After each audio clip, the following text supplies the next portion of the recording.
crack it going.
You know, Double Agent, I'm really hoping we don't end up back in a place where where toilet paper is a hot commodity, where we can't find it in the store anymore.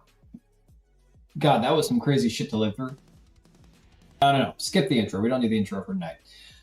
All right, so guys, and gals and gays. I do need to mention something because we've had such a shit show with the pixelation on the stream the last couple of Mondays. I went through and I updated some stream settings. I'm not sure that without having a router in here plugged into my computer, it's going to make much of a difference, but we're going to give it a shot. So y'all got to let me know at some point in the stream if it starts to act funky, if you notice like a quality difference between the what we usually have versus now, if it's better, if it's worse. please feel free to let me know. Also, I didn't check my settings beforehand, so hopefully the microphone's working. I'm going to double check properties right here on Streamlabs right now and take a look. Make sure it's set to the right setting. All right, so hopefully the microphone's been working, but either way, it should be working now if it wasn't. Sorry, guys, I thought I had more time to get ready. And then, of course, like I said, I was playing a little bit of Arc Raiders while my kids were watching Stranger Things Season 2. And I'm like, I got a minute. I can take a minute and play my game. But apparently I'm a little behind here. That being said, I do have a bunch of stuff I want to go over tonight. We're going to try to do some of it rapid fire because I don't want to be up super late. Tomorrow is my anniversary. I am supposed to do something with the kids and the wife because I don't have a babysitter for tomorrow. So supermarket and would smuggle my friend's TP for drinks to the bar. Don Charmin. Damn, can they save any of this game? You know, honestly, Rezon, I don't know that it's worth saving. Okay, so we'll get to the Code Violet stuff before we get to Kingdom Come Deliverance 2's developers not learning how to shut up at some point, and of course this insane Kotaku article.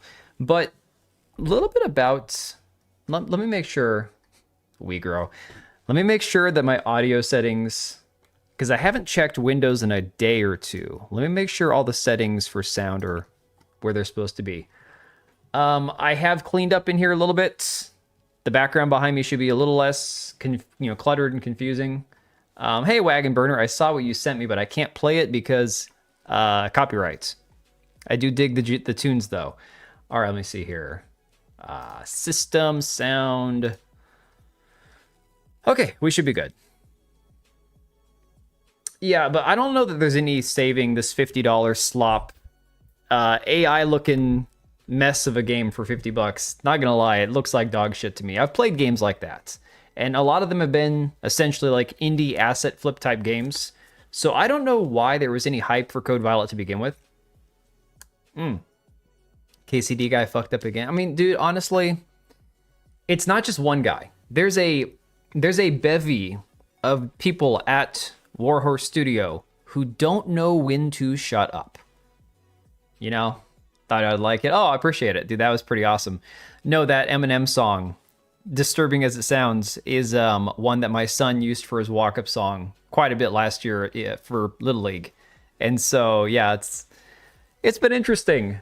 My kids, actually, my daughter, she when she got her finger broken and then she came back for like the second to last game of the fall season, she played Real Slim Shady, or I can't remember which one it was, but yeah, the kids have fun with it. I don't know. Not a big Eminem fan myself, but all right, good to see you guys. I saw Patriot in here earlier, and then of course I got Cage and Oblivion. You should not need to refresh, but like I said, guys, keep an eye on the quality of the stream, picture quality, pixelation, distortion, audio issues, frame drops, all that kind of stuff, okay? Because I went through based on some recommendations that I was able to find online, and I messed around with a lot of the encoder settings on the Streamlabs end. Again, the internet dropping out, nothing I can do about it until I get cable into this office, but until then, I think everything I possibly can. No wonder they didn't want, on PC, besides the loot shit, they really didn't want the mod community to actually make the game look playable. I mean, here's the thing, a lot of games have been saved. A lot of irredeemable games have been saved because of modding. Unfortunately, everything I saw from Code Violet didn't show me anything that I would ever spend more than maybe 15, 20 bucks on. I played this game called Sophie the Echoes, and when I was watching the trailer for Code Violet, it reminded me so much of that game, and that game was dog shit. I played it for like an hour and uninstalled it. So, I don't know, guys. I think a lot of people, unfortunately, have been hypnotized by the Stellar Blade type elements in games, and they go, oh, it's a hot chick, there's dinosaurs and guns. Okay, it's an instant buy, you know, but it's got to have more. It's got to have more to it than just that. All right. So, we'll go ahead and get started with a couple fun things I found before we get into the main topics. I have no idea what the hell this is. I saw it in a post from IGN, and I cannot believe IGN actually shared this on Twitter. says the Handy 2 Pro can reach ludicrous speeds, but only if you're willing to void the warranty. This apparently was on show at CES. Okay. Makes me want to play Stellar Blade even more. I mean, it's like night and day. From everything I've seen from the gameplay out of Code Violet, it looks like dog shit, guys. I don't know how people had any hope that game would be any good at all. Seen the same build in other low-tier games. A lot of them use the same mechanics and character models. It's just junk. That's what I'm saying. I don't understand. People talked about Expedition 33 having artificial hype. No. Games like Code Violet have artificial hype. What even is a Handy 2 Pro? I don't even know what a Handy 1 Pro is, but this apparently is what it does, okay? I'm just going to play the video on mute. You can kind of figure it out for yourselves. It reminds me of a shake weight, I can tell you that. Also sync up with thousands of videos. Yeah, this is nothing good. This is nothing good at all. Sounds like a sex boy in Fallout. Well, based on what I'm looking at here, I imagine it's probably something 10 strokes per second. Oh my god. Sells tons of accessories. I don't understand what this is supposed to be for. I mean, is it what we're thinking it's supposed to be for? I'm pretty sure that's got to be it. I can't imagine how CES actually had this on display. That is insane. All right, this one I don't even want to play. I found this video. I thought it'd be funny, and then I played it and listened to it before the stream, and I don't even want to play it. It is so disturbing, so we're just going to move right on past this one. Okay, we'll get into some gaming news real quick here. I don't know if you guys saw Assassin's Creed Shadows and Hades 2 but have both been nominated for the award recognizing LGBTQ plus representation at the 37th GLAAD Media Awards. Where do I buy one? $500, dude. I don't know. The company is named, it's the Handy 2 Pro. Google it, I guess. I'm not Googling that. No way. Hey, welcome back, Patriot. Only people I saw that thought Code Violet was going to be good was Sony Ponies because it was exclusive. I don't understand that mindset. I really don't. Oh, something's an exclusive, so it's got to be amazing, right? I was about to ask where they recommend it for the Gaming Awards. Yeah, exactly the same thing. Hades 2 had Alphabet in it. Wagon Burner, Hades 2 is the one that made Aphrodite look trans. They had the fat, wheelchair-ridden Hephaestus, I think it was. And then they had gay characters. I mean, so Hades 1, you could have straight or gay relationships with different NPCs in the game. There were other like relationship options. Hades 2 just like went all in headfirst into that kind of crap. Indie game called Honorism, and I highly recommend it. I'll have to look that one up. But yeah, Hades 2, I mean, you remember basically that was when Alyssa Mercante was still the chief editor over at Kotaku, and she wrote an article about how it was the type of horny that we need right now, okay? It was the safe horny for the journalists. That's what Hades 2 was. Somehow a Greek pantheon where a lot of the gods don't even look Greek. Yeah, it was pretty screwed up. Then we got over here. Apparently, we're going to be getting a new look at the upcoming Fable game. It says we've been working on Fable for a really long time. It's time to show you more, much more. Tune in to the Developer Direct at 10 a.m. Pacific Time on 22nd of January for our first deep dive into the game. And of course, this is of course this Fable right here, the one that we're all so excited to make. Why make a game shit?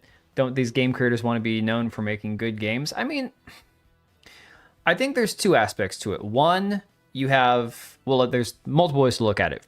First off, the Team Kill Media, the ones who made Code Violet, they've made like 3 games as far as I know in their entirety, and they've all been shit. They've all been like really awful asset flip type games. So you're not talking about a legitimately solid developer who made a one bad game, learned from it, and they've gone on to make successful titles, you know, over and over and over again. No. It's you're talking about a company. You remember the company that made that Day After Tomorrow game, I think it was called? The horrible, awful zombie game, most wishlisted game on Steam, and then it turned out to be a complete dog shit show. Yeah, same kind of thing. You know, you're not talking about a studio that has like a successful run on different games. You're talking about a company that never deserved your trust in the first place. Hephaestus was supposed to be ugly, but a blacksmith won't be fat. Not just fat, dude. They put him in a wheelchair, okay? It wasn't just fat. They made him fat and in a wheelchair. I didn't say that they made him ugly or attractive. My point was that they made him, a cripple. You can tell when Dev posted about their slop, the algorithm chasers started posting about it. Yeah. Yeah, no, it's awful. All right, so let me see here. Apparently Marathon is going to have self-revive kits. It says they're a rare high-tier consumable in Marathon that can give you a shot at revenge against an unsuspecting enemy. Down is not out. Now, this is something that I didn't remember seeing much before, like Apex Legends. I think Call of Duty might have had a self-revive kit you could use. But it's something that I've wished at times playing solos on Arc Raiders that we had something of this nature. But to be honest, I don't think it really matters. A Marathon is going to have the people who play it because they're dedicated to thinking it's going to be the greatest game of all time. And that's the same people are going to play it regardless, you know? He is indeed crippled apparently, but they chose the worst way to make him in a wheelchair when he's a blacksmith. Makes no sense. Yeah, it's the perception, okay? You could be like, oh, he's got mechanical legs, you know? There you go. Or give him some other way of traveling around. No, you take this fat ass Greek god and you stick his fat ass in a wheelchair and you go, okay, this looks great, right? Simply forged his own metal peg leg and arm. Exactly. Much more aesthetically pleasing, right? My problem with this game, self-revive kit or not, is it still looks like the same game. So again, I just don't care. Zero interest in this whatsoever. From Gameverse says this is why there's no third-person camera in Cyberpunk. I don't know if a lot of you guys have been paying attention. Avatar, that game that pretty much nobody was talking about, they added a third-person mode, and now everybody's talking about it again. People have been talking about doing this with other games too. Apparently, it doesn't work so well in Cyberpunk. Self-revive is okay. I believe L4D2 had them. A lot of games have had them, but I just don't know. I don't think it makes a difference, to be honest. Yeah, this is like some nightmare fuel right here, okay? Just watch.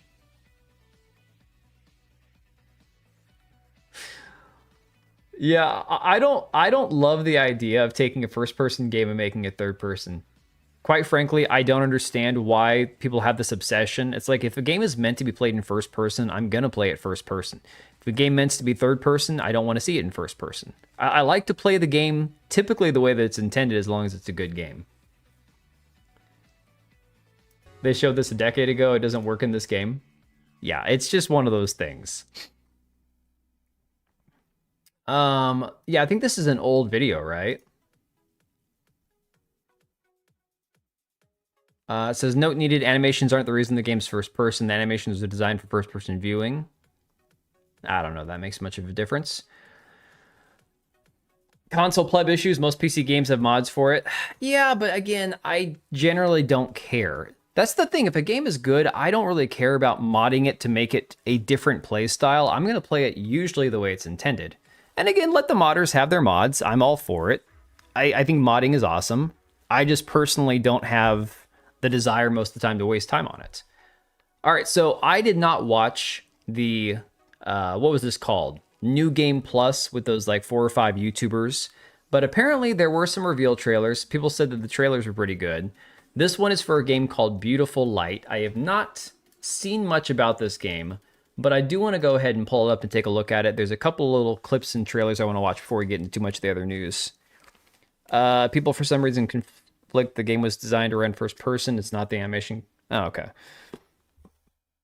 Let me see here. So this is a game called what? Beautiful Light. I imagine it's a zombie game. Quebec Charlie to Quebec Romeo Foxtrot. We got your location. Ooh, I like the guns. We are monitoring you. Oh, I remember seeing a trailer for this one. This is actual in-game footage. Yeah, I think it's co-op or multiplayer, right? Couldn't get the stream to refresh. You have godly powers that you choose to sit on a wheelchair, exactly.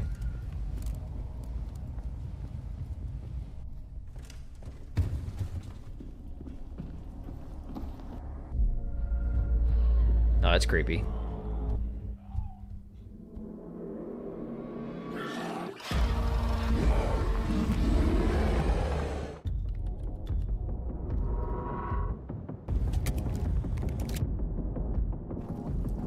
I don't think I want to play this. At least not solo.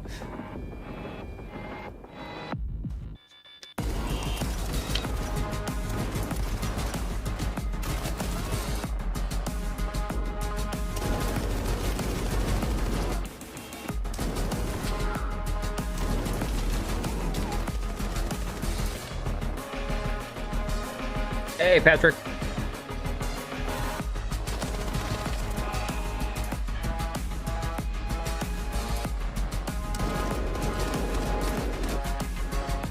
I'm not understanding because they keep showing the monsters from like a third-person perspective. Do this game have modes where you play the monsters and you hunt your friends or something like Dead by Daylight, or what's going on with that?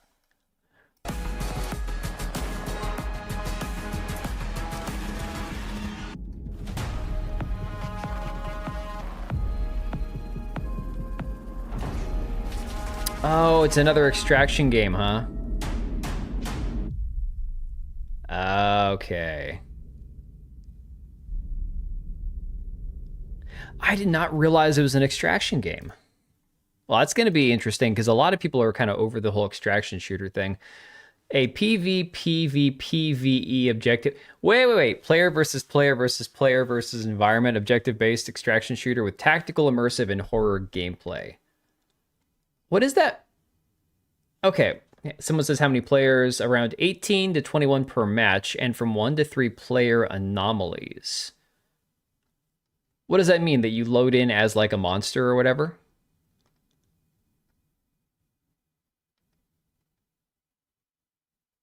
Huh. It says y'all got one too many P's in there, shivery PvPvE, and they said no. I don't understand. I don't get PvPvPvE. That's even how they listed in their profile bio. Yeah, so I don't know. Interesting.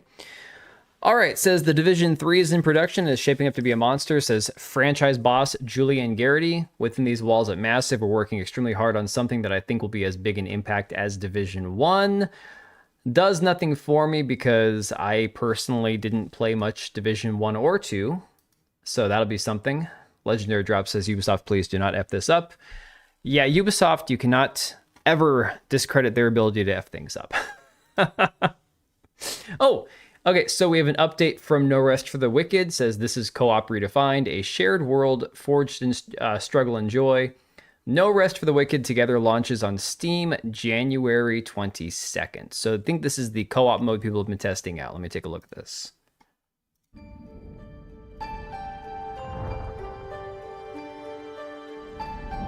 Moon Studios has existed for 15 years now. And for 15 years, we've immersed you, challenged you, made you cry, and lifted you up. We're not here for cash grabs or monetization. We are here to bring you those experiences through story, art, and gameplay, handcrafted with heart. We do not chase trends or follow the status quo. We just keep doing what we do best, building emotions. No Rest for the Wicked together isn't like the co-op you see in other ARPGs. For the first time, you're not just a temporary guest in your friend's save file. It's a shared world. Towns you build with friends, bosses you conquer side by side. A bond forged in struggle, awe, and enjoy. We're doing our best to redefine the ARPG space while paying very close attention to what our community wants. Our team. But what if you have no friends? What if you just are terminally a player who doesn't play like much with anybody online regularly? Like I play with randoms on Arc Raiders, or I play solo. That's about it. Team has never forgotten why we make games. Polskis? I mean, his name's Thomas Mahler, I imagine German. It's always about creating memories. And now, for the first time, let's create those memories together. I mean, that's pretty exciting. It's not going to do anything for me because, like I said, I've only played this game solo, and I play most games by myself, so it doesn't really make much difference for me. But for people who still are young and have online friends that they play with, that's pretty awesome. Looks like co-op's gonna be pretty cool in that game. Kind of like that. I think a lot of people are, to be honest. All right, so back to AI controversy. Larian Studios has decided to refrain from using generative AI tools during concept art development for its upcoming Divinity game. Says, we've decided to refrain from using Gen AI tools during concept art development. That way there can be no discussion about the origin of the art. It's a little late for this, isn't it? Remember a day when it seemed everyone wanted to play together? Had a long list of Ventrilo servers. Ventrilo, Gulag, you are taking me back to my days of having Guild Wars servers. Yes, but Patriot, I don't play with any of you. And it's not a personal thing. It's not a slight to any of you guys. I just tend to stay in my own lane. I just kind of play by myself usually. I know that there's some people I've known for a few years now through YouTube, people I have on Discord, like Riptide is in there, and I don't think he and I have ever played a single game together other than Insurgency or something. Maybe Starship Troopers. I can't remember what games he has. But like we played together like once or twice, maybe 2 years ago. I don't find that I am often inviting people to play on different games, for whatever reason. It's not, won't play with me because I suck. Wagon Burner, we're not even friends on Steam. Like, I might have a couple of you guys as Steam friends. I've got a whopping total of like 10 or 12 Steam friends, and one of them's my son. And the other ones are people who I never play with. So, aside from whatever CDPR is doing, hence Rebel Wolves, Polsky seem pretty based. Yeah, I mean, in general. But no, Gulag, I remember that was one of those things where I used to have a dedicated list of friends that I'd play Halo with and Guild Wars and a whole bunch of stuff. But no, see, Patriot, I do multiplayer games. I just tend to play with randoms. I don't know. I find that a lot of times, like on Arc Raiders, I've really enjoyed the random experience. Yeah, of course, occasionally you get somebody who runs off, doesn't res you, couldn't care less. Or there was one night this week. I played 2 nights in a row in Arc Raiders, and multiple times I got paired up with people who I don't even know what language they were speaking. There were 2 people, obviously they entered the match into a party together, so they weren't even speaking English. I have no idea what they were saying, and it was like, okay, I'm the third wheel, and I literally have nothing. I have no idea what they're saying. I'll buy Arc if you can play with Xbox. It's cross-platform. Yeah, so you can play cross-plat Steam, PlayStation, and Xbox, I'm pretty sure. I only play MMOs by myself, more depressing than just playing a single player game.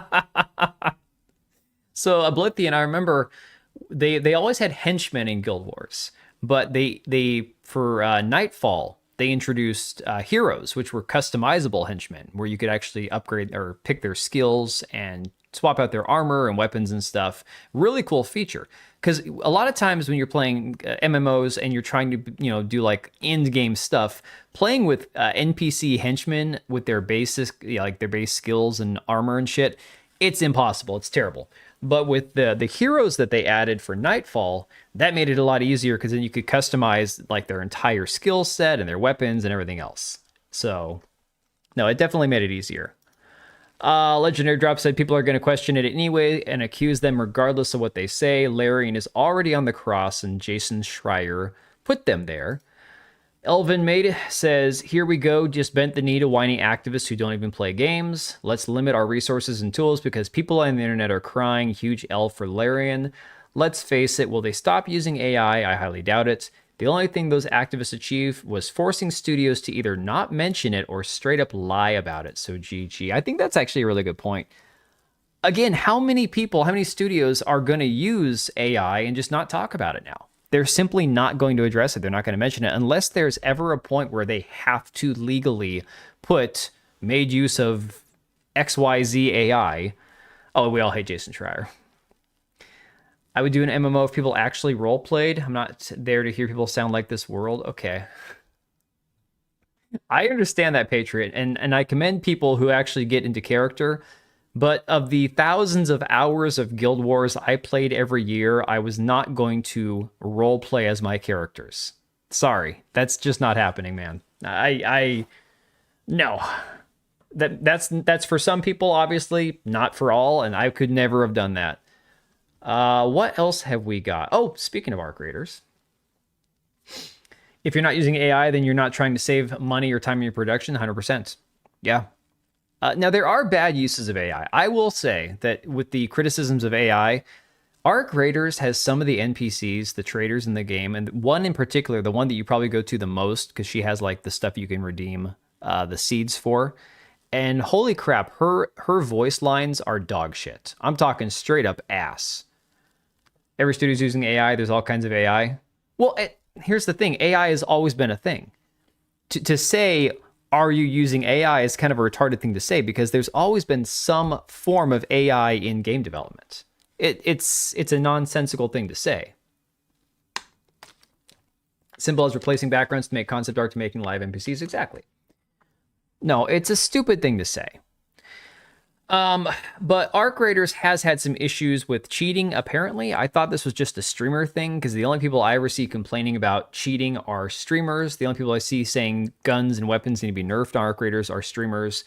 Pretty much the entirety of people bitching about anything on Arc Raiders has been streamers, content creators, people who, normally would stream Warzone or Call of Duty, Battlefield, or whatever, but they've all switched to Arc Raiders because it's the popular game. And then they go to play Arc Raiders and they complain about people stream sniping and shit. And it's like, look, most of us don't have that happening in games. That being said, it says Embark is set to roll out new detection systems and rule updates over the next few weeks to aggressively ban cheaters and fix out-of-map glitches in Arc Raiders. They're also introducing specific anti-sniping tools for streamers to ensure a fair experience for the community. So there's stuff like this clip right here, which I don't know if any of you guys have seen this. This is like, I had stuff like this happen back when I was playing Halo 2 on Xbox Live back in the day. People would figure out glitches, teleport themselves above the map essentially, and then start killing people from down below. I remember when I was playing Halo 2, I would have people, I'd straight up spawn into a lobby, and then there would just be like all this gunfire. My guy would just drop dead, and I couldn't see who shot me. There was no like kill cam at that point. It was just you died, you spectate for a second, you spawn back in, you die all over again. That shit was crazy. Especially because it wasn't even on PC. This was back when it was just Xbox to Xbox. But, it is what it is. But yeah, this kind of crap would piss me off. I understand this. But the funny thing is, I've never seen this kind of stuff in a match. So, I mean, I guess it happens, but maybe I've just been lucky. I don't know. But yeah, I can definitely see how this pissed people off. But for a while, I thought it was just streamers. I thought it was a streamer-specific problem, but I guess not. One guy here points out, says, I'm starting to realize the primary reason behind them implementing aggression-based matchmaking is actually to contain the cheaters. This matchmaking algorithm is more effective than most anti-cheats and ensures that the casual player base will never cross paths with a cheater. Because again, they have this aggression-based matchmaking where essentially, if you play passively against other players, they'll put you in lobbies where you're not going to be like fighting for your life every single match PvP. It'll try to match you with players who are more similar playstyle. AI can assist with debugging cross-team bugs that would cost many hours of lost time. No, AI can assist with a lot of things. I'm not anti-AI by any stretch of the imagination. I think AI in general has a long way to go, and too much relying on it can definitely hurt you. Especially when you look at the YouTube AI system, the way that we have it now. How many people are constantly saying, my channel was flagged for X, Y, or Z, my channel was terminated, was deleted after 10 years of no issues, I appealed it to the AI system and it was rejected within 5 minutes, right? There are certain things that I would never trust AI for in their current form. So there's plenty of criticisms to be made of AI, but just this general fear of people even using it, I think is kind of asinine. I think it's insane. If you PvP, then you're cute with other PvPers. I mean, it's not a perfect system, right? Because with PvP, you're going to have people who, I'll go 15 matches and not shoot anybody, and then I'm going to try to kill everybody in the lobby. It's not a perfect system. The advantage, though, is anybody who's not cheating, some guy shoots at you, you can shoot back. I don't really care. All customer support over the phone, I loathe. Burnt peanuts cooked because he's aggressive. But see, the thing is, most people don't care. Most people playing the game realize there's going to be a certain element of you can't necessarily trust everybody. If you go into a match assuming you can trust everyone, you're an idiot. You kind of have to play defensively, even if you're not going to attack people. You still have to protect yourself, right? So at the end of the day, it's one of those things where it creates a great environment of suspense for the game. At the same time, people have to realize if you're playing in a server that you think is friendly and some guy shoots at you, you're just going to have to put on your big girl panties and deal with it. Like, it's a PvPvE extraction game. What do you expect? Something or someone is always possibly going to be shooting at you. Play Animal Crossing if you don't want to have to deal with that, right? It's just crazy. All right, so half hour in, let's go ahead and get started on this Code Violet stuff. So, Code Violet, a game that I can honestly say I have said looks like shit since the first trailer I ever saw for it. In fact, let's look this up. Let me pull up the YouTube Code Violet trailer. I'm very curious because I would have a hard time believing anybody was willingly duped by this game. Let me see.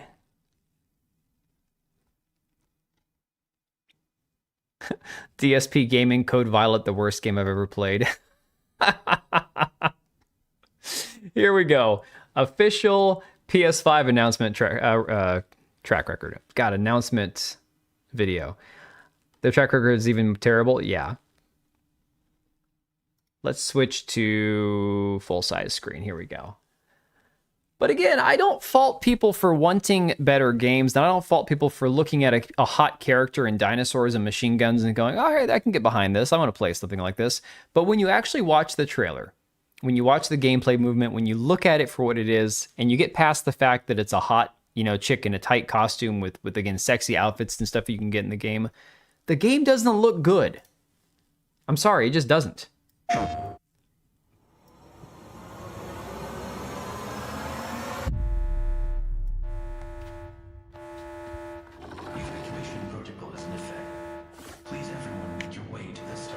Well, no, they wanted to paywall the sexy costumes. All right, guys, I can't even get through. I can't even get through this trailer. Let me go back and look at this. I don't understand how anybody could have been duped by this. Look at her freaking face, the movement, and this is again obviously not in-game graphics. This is a cutscene. It just looks awful. And this isn't even like shitting on Unreal Engine. This is just reality of what I'm looking at. What I'm looking at looks bad.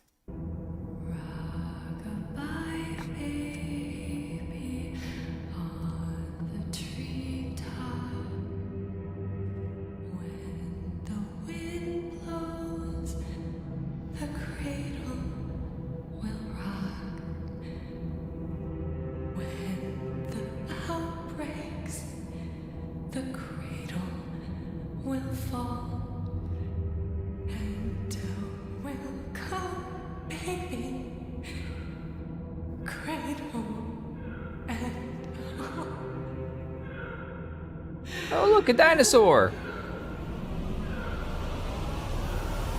Game looked rough. Yeah, 100%. To his confusion and hurt. You're making a grave mistake. All this time, we've been lying to everyone? What are we actually doing? What do you mean, creatures? No. God, this voice acting this too. can't be real. Do you remember yet? So many lives have been lost that just... Oh God, those hands are so stiff too. Holy crap. And most of them innocent. No one deserved any of this.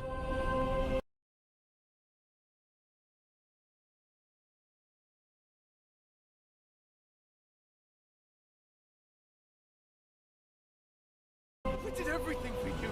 We were a family.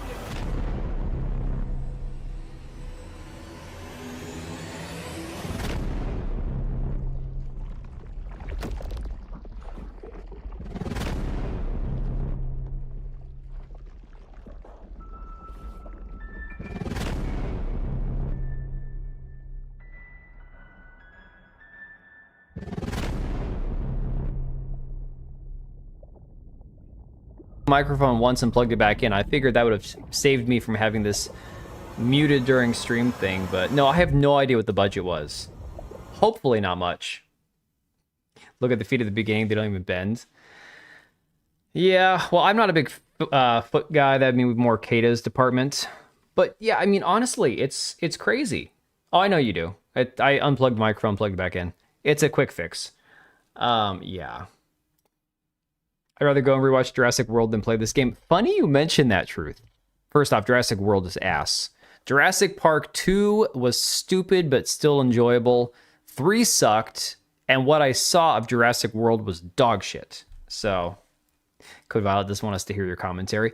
It knows that I've been hating on this game since the first time I saw a trailer for it. Guys, I'm sorry.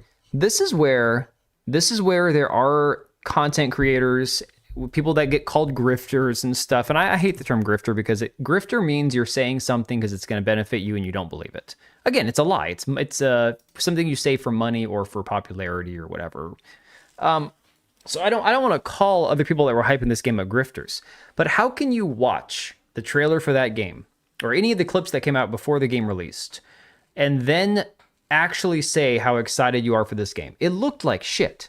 Right? And there are people who are like, oh, this is so based. Why? Because it has a somewhat decent looking feminine body in it with a messed up face. Look at the artwork for, this is on the PlayStation Store. It won't zoom in on the image, damn. Look, the freaking artwork for this character doesn't even look like the character in game. It looks like a completely different face. Definitely not much since they constantly put terrible games and somehow keep on doing new stuff. Who knows? You can fix her. Oh my god.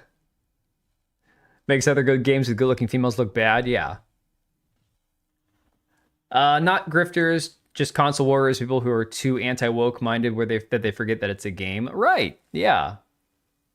First one was okay, with sequels were dog shit. Yeah, the first Jurassic Park, I mean, it aged rough. If you go back and watch it now, it aged pretty rough, right? But it was still a good movie. It's still a solid film. Then Lost World, you know, it's saved by the fact that it's Jeff Goldblum. Jeff Goldblum, I grew up loving him as an actor, so he kind of saves the movie despite how bad the plot is. Third movie, all I remember, it was awful, and the little bit I saw of Jurassic World was even worse. So, all right, so that being said, obviously we don't have Steam numbers, we don't have PC reviews because they didn't want this game on PC because the developer said, we respect our voice actress too much to have those nasty PC gamers putting her in skimpy outfits, even though we're going to do that and sell it to you, right? So, as of earlier today, Code Violet reviews were out. IGN gave it a 4 out of 10. Push Square gave it a 4 out of 10. And of course, the quotes are, Code Violet is a bad game and Code Violet is a mess. First PS5 exclusive of 2026. It's going to be a long year. It's going to be a really long year. Not even going to lie. From IGN, it says a futuristic bloodbath that feels as prehistoric as its dinosaurs. Hate when the art doesn't match. It's like the old film covers where the art looks like entirely different people. Yeah, that was a thing for a while, wasn't it? Says, let me level with you folks right up top. Code Violet is a bad game. No judgment, maybe some judgment if you saw tasteful and sometimes not screenshots and trailers featuring its beautiful brunette protagonist mixing it up with dinosaurs and felt compelled to pick this up just to ogle. But if you want anything else from Code Violet, like a compelling story with interesting characters or an engrossing crucible of tense and savvy action horror to conquer, then you've come to the wrong raptor-infested space station. Oh, they're in space. The best it can give you is terrible third-person shooting, boring level design, and technical blunders that make stalking through this futuristic bloodbath feel prehistoric. We don't talk about the Jeff Goodpuck. What? We once loved? You mean Goldblum, right? I don't know who the hell that is. I love Jeff Goldblum, man. Not gonna lie. Although he does all those apartment.com commercials, and it's kind of annoying. Code Violet's story is unapologetically tropey science fiction, mixing far future space colonization, genetic modification, and more to make this final girl survival story as impenetrable as possible. Bits and pieces of the tale are interesting, though that's mostly limited to side stories and lore found in the journal entries of victims scattered among the wreckage. Almost everything you play through and watch in cutscene form is derivative, awkwardly animated and acted, but you can say that again, and forgettable. Avoiding spoilers even when things get truly bonkers towards the end in a similar fashion to developer Team Kill Media's Quantum Error from 2023. All the new and drastic revelations that should be monumental to the story at hand instead feel rushed and full of twists and turns that are either undercooked or entirely too convoluted. The very few other characters you meet are barely more than one-note exposition dispensers who will watch your hero Violet worry and cry over and never really understand why. No, don't throw the phone, Cage. Don't do it. It didn't do anything to you. Space station with dinosaurs. I guess they were going for alien isolation. I think that's what they were going for. That's probably the vibe that they were trying to capture. Team Kill blocked me despite complimenting their customer service skills. They blocked me for simply taking screenshots of their other 2 games, of the Metacritic or whatever the score was that I found. All I did was take screenshots of the scores from the other 2 games and posted it in a reply, and they blocked me for that. So apparently that is like the cardinal sin. Don't show us how terrible we are at doing our own job, right? Yeah. This is too long a review to read, but you guys get the general idea. Reforge Gaming, the retard that he is, posted this screenshot from Push Square. Says Code Violet is a mess. Crummy combat, tedious exploration, technical problems, the sexy costumes, and horny camera work seem at odds with both Violet as a character and the tone of the writing. Even at 6 hours long, it's tough to recommend because in 6 hours, you could just watch Jurassic Park 3 times. Oh, man. Only 6 hours. That's crazy. $50. $50 game, you get 6 hours of enjoyment out of it. Or 6 hours of misery, I guess. Ayaka Mod says Code Violet got 4 out of 10 negative from IGN and Push Square. Code Violet developer said PC will not be released due to vulgar mods after they blocked me. Game arrived dead. They regretted it. Yeah, well, I mean, this one person alone is not why the game failed. But again, everyone's going to be dancing on the grave because why the hell not? J Viper said everything around Code Violet stinks. Metacritic only hosts 2 critic reviews for now, with the game releasing tomorrow, January 10th. Yet somehow there are 12 perfect 10 user reviews within no written review. Metacritic normally doesn't host user reviews until 36 hours after release. Today is January 9th. I don't know if there's anything to make out of that. But again, the reviews are not good. And once the user reviews are in, this thing is going to be absolutely dog shit. They all copied each other's homework? Maybe. Could be some of that too. Let's see this guy, Joel Garcia, Ghost of Yote profile picture. You know he's a PlayStation fanboy. Says, I've made some progress with Code Violet. Not going to lie, I dig it. Okay. It's not the greatest game in the world, sure. There's a bunch of things I'd change, but I don't know. I just dig it. I can't see myself giving it more than a 6.5 out of 10. I know it's a short game as well. Wait. Okay. We talk about like the console war, the ponies, the Sony fanboys, all these guys who are going to essentially suck Sony's dick over the fact that they got a new game to play. Giving something a 6.5 out of 10. And then saying, not gonna lie, I dig it, when it's clearly a dog shit game that you spent $50 on. Like, holy crap, dude. You're just gonna eat whatever they shovel in front of you, aren't you? Veridark says, too bad the modders can't fix this one. Again, no PC port for this, no mods.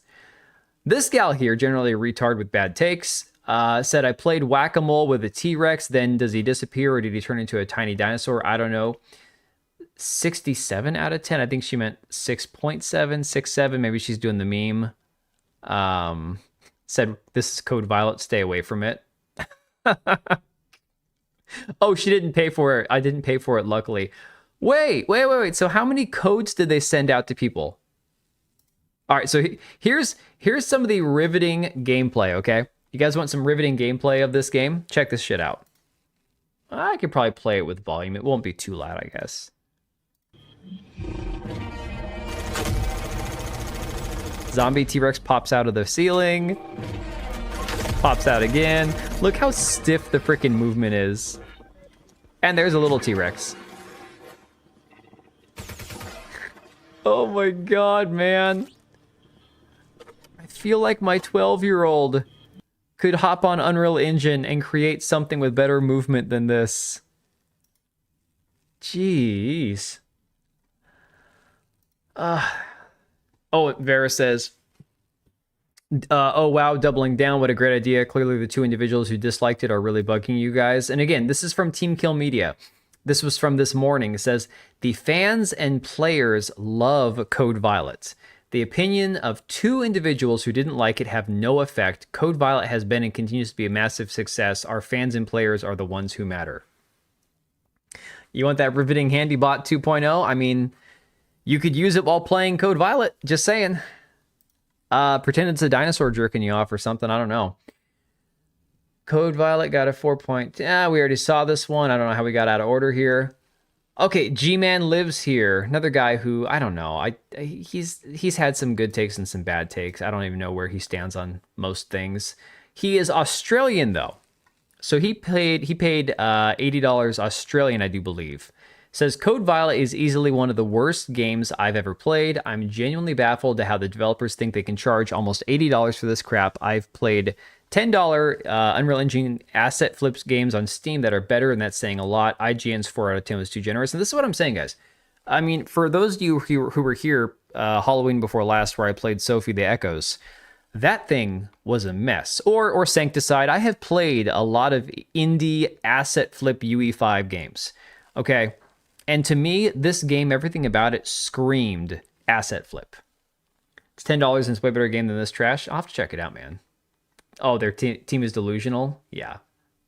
All right, so here's another 28-second clip. Mind you, this is, again, the same game. They didn't want to dishonor the integrity of their voice actress by having those dirty, dirty, nasty modders do anything vulgar with the actress for the game.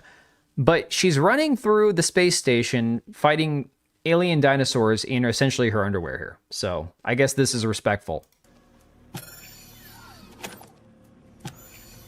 Okay, hang on. I noticed this earlier. I understand the movement of the flashlight. It's going to have like, okay, it's attached to this part of the character, and therefore it's going to sway back and forth. Why is the flashlight swinging left and right like it's hooked onto her boobs and she's not wearing a bra or something? Explain this to me. What? Look how much the flashlight is swaying left and right.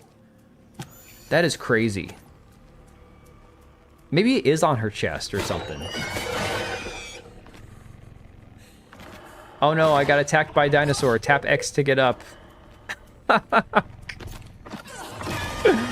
Oh my god. This is so stupid.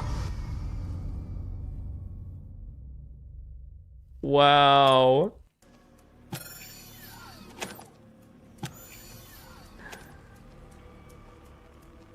Guys, people paid $50 for this game.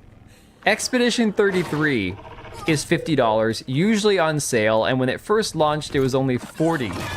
And people paid $50 for this. Game Serious Sam, I know the name, I just haven't played it. It's not like one of those crazy spoof action type games. Holy crap, that's insane. Let me see if there's any like updated reviews yet. Let me see if there's anybody else that has reviews. Those are from 12 hours ago. Metacritic. Yeah, Metacritic still only has the 2. Oh, it's got one from The Escapist now.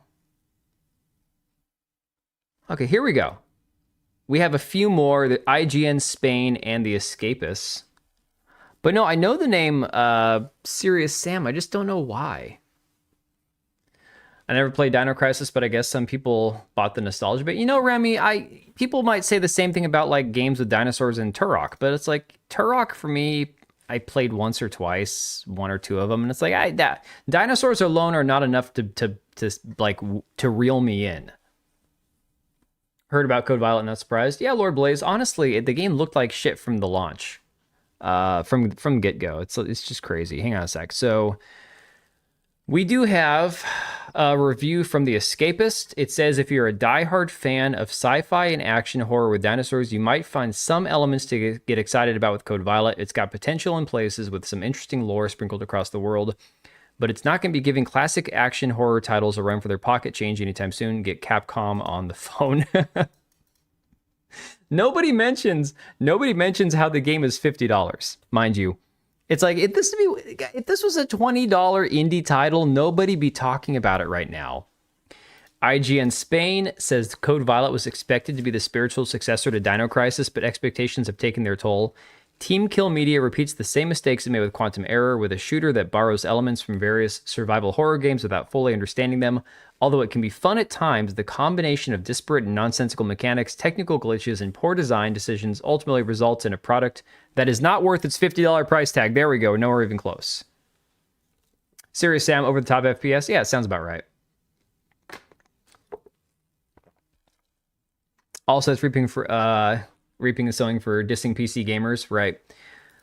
Dude, somebody said, I can't remember if it was Remy, somebody said it earlier in the stream, that, you know, PC gamers might have been able to fix this, but no, it's not going to happen. They said, screw you guys, we're not putting it on PC. And again, the reason was not because of the mods. The reason was they were afraid of refunds. Guys, this Team Kill Media company, this company is dog shit. These people, this has got to be like a scam or something. Hang on a sec. Let's see something real quick here. Where is Team Kill Media based out of? American Game Studio. I expected them to be like in frickin' Hong Kong or China or some shit. Embark on a thrilling odyssey through the quantum universe where mysterious connections, sometimes fleeting, sometimes profound, propel you from one electrifying game adventure to another. Oh boy. Hang on a second. Is this game right here? This game actually got a cowboy, or not cowboy, a fireman in with a gun. Is that what I'm seeing? Is that a firefighter with a gun? I'm so...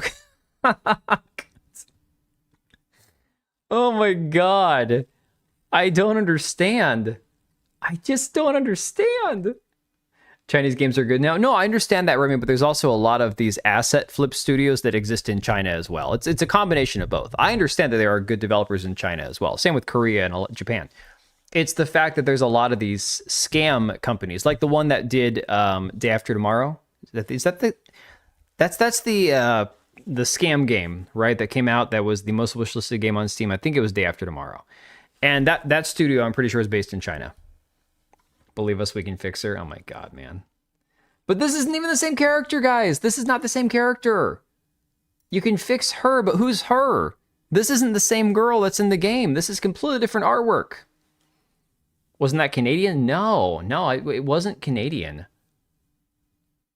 I'm gonna have to look it up now. Somebody look it up and tell me. I'm pretty sure that they were a Chinese company. Could be wrong. Could be wrong. I don't know. Let me see. We'll just do it on the fly. Day After Tomorrow. Day After Tomorrow, is that the name of the game?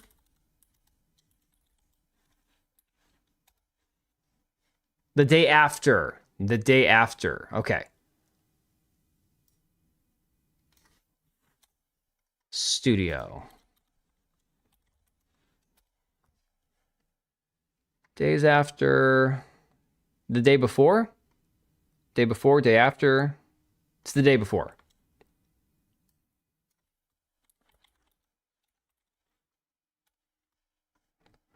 Day Before was developed by a studio called Fantastic. Yes, Fantastic.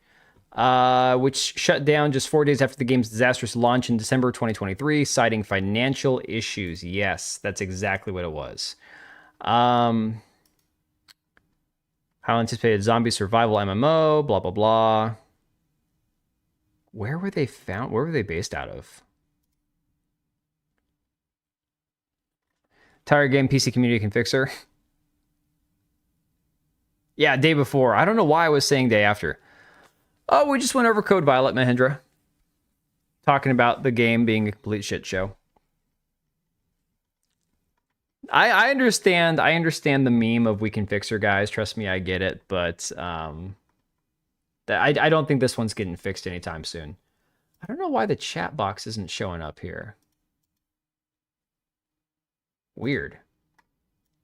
What is going on? No. Go back up here. Where's chat at? Do I have to go higher? Oh, I think it might be higher. No, I can't go any higher. Can I? Crap. Hang on a second. Let me see if I can take it. No, I don't want to go that way either. I want to go this way. There it is. But where's the chat at? I don't see any chat. My chat box is broken. Oh, well, we'll go switch back to the other screen. Singapore. Operator. Dude, there's a lot of operator errors, man. There is beyond a multitude of operator errors. All right. So next up, like I said, I gotta have to do these rapid fire tonight because I don't want to be up super late. Wedding anniversary tomorrow, so I don't want to be completely exhausted and have the wife pissed off at me because I kept her up all night. Do want to talk about this article I saw from one of the executives over at Warhorse Studio. I don't understand. I try really hard to give a lot of these guys benefit of the doubt. When the whole Kingdom Come Deliverance saga started, and people were finding out some of the stuff in the game, the way that they did a lot of this shit with the story writing, with the gay romance option with Hans, the Muslim character, all this stuff, the stuff that pissed off a lot of people. I was very objective about it. I'm like, look, guys, here's the thing. There's reasons they might have done this. And I think that to some degree that I was justified in my response because I think that there were some of the choices they made that were a certain intent that people didn't get. Like, for example, why is the Muslim guy a condescending prick? Maybe you're not supposed to like him. Okay. I mean, that's a possibility. But either way, the characters rub people the wrong way. Making Hans and Henry able to hook up, very strange after they said that Henry was canonically straight. There was a lot of issues with the game. But some things were indefensible. For example, the way that some of the people at the studio decided to lash out, i.e. Daniel Vavra, his response, while I think sometimes justified, I think as the head of the studio, not the best idea. Especially when your game is just releasing and you don't want to have controversies around it. So I saw this from Sandy Peterson, the original mastermind behind the Age of Empires games, right? The Decembro got it wrong, Cage. I know that you guys have shared that video a couple times, and I like the dude. He was wrong in one part of his coverage of the video, and it's old information that's existed for forever. I can go over it in detail on a different stream if you want. He did not get all of his information right in that video. It's the same problems that Endymion had when he covered some of this stuff. There was information that he just flat out didn't understand because he didn't go in depth enough. I went like way too far in depth on some of this shit, trying to piece things together for myself. The whole consultancy thing, no. As I recall, there were no DEI consultants that were hired for Kingdom Come Deliverance 2. That is not correct, as I understand it. I would have to go back and review everything that I'd investigated before. But from what I understood, the interpretation was they hired historical consultants and people that might have been able to tell them how like a Muslim person would have acted or spoke or whatever. It's information that I don't even care at this point. It's water under the bridge. But yeah, there was a lot. There was a lot of crap that hit the fan during that because of the way that these characters were perceived. So Sandy Peterson here, a guy whose opinion I generally respect, he's not ever bought into like the DEI bullshit. He's just a classic traditional gamer. He's a gamer's gamer, you know. He wants to make good games and that's about it. He says here in response, hey Mari, he says here in response to Delusional Takes sharing this old The Gamer article from 2024 saying it's time to start trusting video game reviewers. Again, we all had a lot of fun with this article, right? He says, no, it's not. When I worked at Microprose, game reviewers openly asked for bribes to review our games. As in, they'd call up our marketing VP and tell him they'd review it, but only if we flew them into town and wined and dined them. Or if we paid a $1,000 fee to move our review to the front of the line.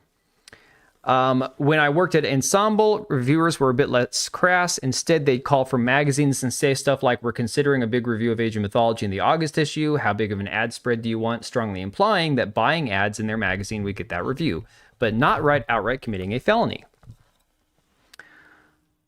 He said Vavra buckled, not hired consultants. I watched that part of the video. I'm pretty sure he did say that they hired consultants. I could be wrong, though.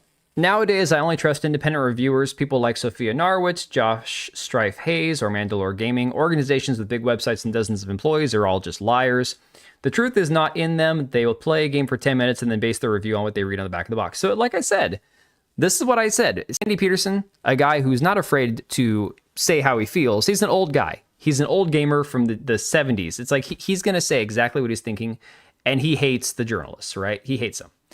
So Daniel Vavra quote tweeted this and said, "As far as I'm concerned, there are, of course, many good journalists who do their job excellently, but most of them are now independent. And what matters most to me are user reviews on Steam and copies sold. Not even Metacritic is relevant anymore." And I only bring this up. I only even bring this quote from Daniel Vavra up because there's been a lot of times where now, since the first game's, what's the word I'm looking for? Controversy revolving around Daniel Vavra being a gamergator and the people saying, are you going to have more diversity in the game, and people twisting words and stuff. It seems like Warhorse and Daniel Vavra are trying to, in some way, get back in the good graces of journalists, which is crazy. It's crazy to me that they would even think they need to talk to journalists. Make your game, let your fans make the decision for themselves whether they want to buy the game or not, and just call that good. Like, just at the end of the day, let the thing speak for itself, right? We don't need journalists either way for good or for ill. It does not matter. Journalists do not matter. Yet here we go. We have yet another situation, not even this here, another situation where we have an executive from Warhorse Studio once again talking to a journalist, once again talking about the controversy and kind of poking the bear, stirring up the hornet's nest. And I'm sick and tired of this. Like, guys, I've defended choices that Warhorse made for Kingdom Come Deliverance 2, and I've condemned choices that they've made, and I've tried my best to be objective and understand why they did what they did. But if these guys can't help themselves, if they just never shut up and move on, I just don't understand it. So from PC Gamer, says, journalist equates full idiots. Yeah. Journalists are generally retarded. At this point, it feels they're doing it to keep their name in the buzz. That could be it too. And I think that's honestly a mistake. I mean, just recently we saw how, what's her name? Liana Rupert, whatever her freaking name is. The accessibility consultant / journalist was trying to say that Toby from Warhorse told her to shut the F up at the Game Awards. Like, okay, these guys are in the news one way or the other right now. It's crazy. Says attacks on Kingdom Come Deliverance for gay romance. Again, it was not about the game having gay romance. It was about making Henry have the option to bang his best friend when they're both canonically straight. Representation only mattered to a handful of terminally online culture warriors, reckons KCD2's executive producer, and probably didn't impact the game's reception. Look, there are two things that are true at the same time. One of them is most people who consume products probably aren't reading articles and watching YouTubers online, as far as like basing what they're going to buy and what they're not going to buy based on those things. But it is a large percentage, even if it's a fraction of the gamers, that fraction of gamers who pay attention to the discourse online still makes up a sizable amount of consumers. The people who are actually buying games are also the ones who are consuming all this shit online. This is not, people try to spin this as the vocal minority of gamers are the ones yelling about it online. That may or may not be true, but the reality is that core group of people who are yelling online are also the ones playing a lot of the games. So you are going to disenfranchise yourself from a small but sizable audience by pissing them all off. I'm going to hate what I'm about to say, but only terminally online culture warriors care about representation. Are we dead ass? I didn't buy it or the second game just because of the BS. Oblivion, I don't blame you. The first game is fantastic. The first game I put like 30 plus hours into and I barely scratched the surface. The second game, all the drama killed my excitement for it. At some point, I'll get back to both games. Maybe I'll find joy in the second game like I was hoping to, but I don't know. It'll be gay joy at this point. We can pull a bunch of articles shitting on game devs for this stuff. Right. Says, for all the noise, Martin Klima, no idea how to pronounce that. I am not a Polski. Not Polish, Czech. Reckons the result of KCD1 and 2's controversies was probably a whole lot of nothing. Well, okay, whole lot of nothing. I stopped buying all this progress garbage years ago. I don't understand something. Now you have them basically trying to rewrite history, saying that the first controversy around the first game was a whole lot of nothing. How is that even possible? There are dozens of articles and thousands of videos and tens of thousands of people who've been talking about everything being a whole, the journalist attacking this dude because he supported Gamergate the first time around. Now they're saying it's a whole lot of nothing. Oh, progressive. No worries, Warhabit. Never had any interest in the game. Truth is, if you love immersive, detailed, incredibly brutally challenging, but rewarding RPGs, the first game is really good. The problem is you have to be able to invest a large amount of time in it. All right, so it says, oh, sorry, got a lot of burps tonight. Kingdom Come Deliverance as a series is no stranger to controversy. The first came in for criticism from progressive voices over representation and its depiction of the conflict between the Czech protagonists and their Cuman enemies, while the second game managed to upset the opposite end of the political spectrum by featuring gay romance and positively portrayed Romani, Jewish, and Muslim characters. See, I'm still conflicted on this. I have not played this part of the second game for myself with Musa, the black Arab guy or black Muslim, whatever he's supposed to be. I get the impression from everything I've seen online that you're not supposed to like the guy, but then apparently there's something in the game where you get cucked by him and you have to defend him in like some sort of trial. I don't know. Very, very strange, right? Very weird choices that they made for this game. For its part, Warhorse is rather tired of talking about it. The studio told us last year that it was fed up of being dragged into culture wars and wanted only to make a cool video game. But when I got the chance to chat with Martin Klima, studio co-founder and KCD2 executive producer, about KCD2 taking PCG's 2025 Game of the Year award, I had to take a second to ask, did he think the controversies actually impacted the series at all in terms of sales, reception, or developer morale? If it didn't hurt in terms of sales, it certainly hurt the reception of the game. Moose is extremely annoying. But my question is he supposed to be annoying? That's my question. This is where I'm as somebody who hasn't gotten to that point and probably never will at this rate. Is the character supposed to irritate you because he's designed that way, or is it just horribly written or ham-fisted where they want you to really like him because he's Muslim and therefore he's a... I mean, I got KCD1 with all the DLC. Cage, once your eyes have recovered, you love RPGs, you're a big, Tainted Grail guy, play the first game. So much good stuff in there. Thing with the supposed to be annoying doesn't really make sense when you can't be an ass back at him. There you go. That's fair. I don't like getting dragged into culture war. The guy with the pointed comment on his shirt and straight up stuff himself. He was written like a Mary Sue better than you. Okay, well there you go. See, okay, here's the thing. Daniel Vavra claimed, this was part of that interview that you talked about Decembro having, okay? Decembro talked about how after that interview, they had the quotes about the consultants, the historical consultants and stuff. And then I at the time, last year, 2 years ago, whenever this feels like it's been an eternity now, whenever all this stuff was going on, there were a lot of Czech people in the comments that said, okay, I watched the whole thing from Czech to English. Here's basically what the gist of this was.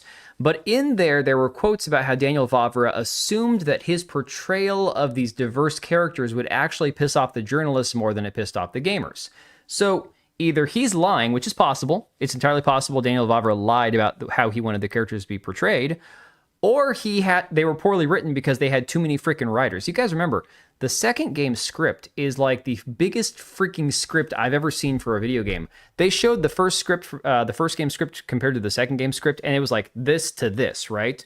So if it's bad writing, if the character is poorly written, if you couldn't respond to him appropriately, and the intent was for him to be a character that was a little ham-fisted and annoying, well, then it could have also come down to really shitty writing. I mean, let's be fair. The more cooks you got in the kitchen, it's going to ruin the stew, right? Martin's getting constantly bullied and punched. Meanwhile, you can't really do nothing to Musa. Oh, that sucks. I killed everyone at the camp except Musa because Musa's so cool. Yeah, that's cringe. I'm sorry. That's awful. It says, Kingdom Come Deliverance of the series is no stranger to controversy, blah, blah, blah. For its part, Warhorse is rather tired of talking about it. He said that really it was difficult to tell. I would really, really like to know the answer to this one, he said. You can really convincingly argue both ways. You can convincingly argue that we got some extra visibility. Well, there's no joke there. There was more eyes on the second game because of the controversy than it ever would have had. That it doesn't matter what they say about you as long as they spell your name right. At the same time, you could argue that any controversy is hurtful and you want to speak about the game and you don't want to explain some tangled reasoning. But Klima has a hunch, and his opinion is that for all the sound and fury, KCD's controversies probably didn't affect the games all that much. My personal take on this is that this whole kerfuffle only mattered to really a handful of terminally online culture warriors.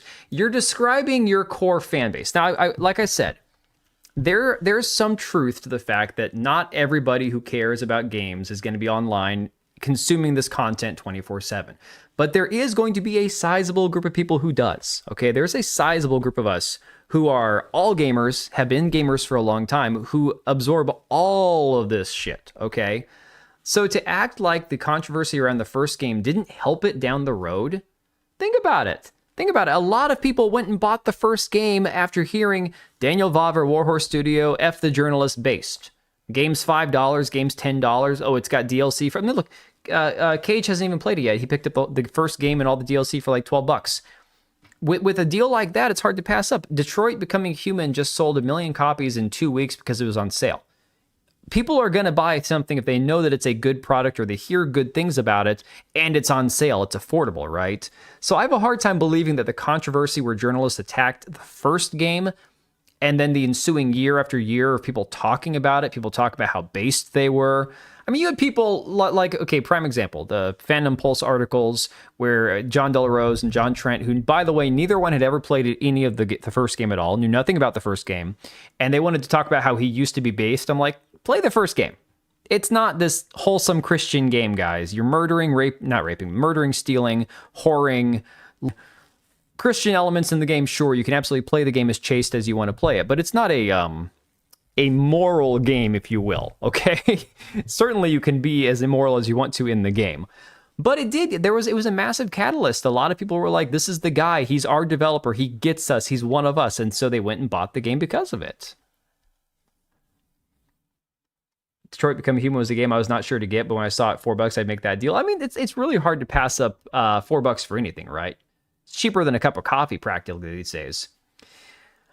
He says, and that they're basically an insignificant intersection with the gaming public at large, and the real players really don't care about it at all, and probably most of them never even really heard about these pseudo-controversies.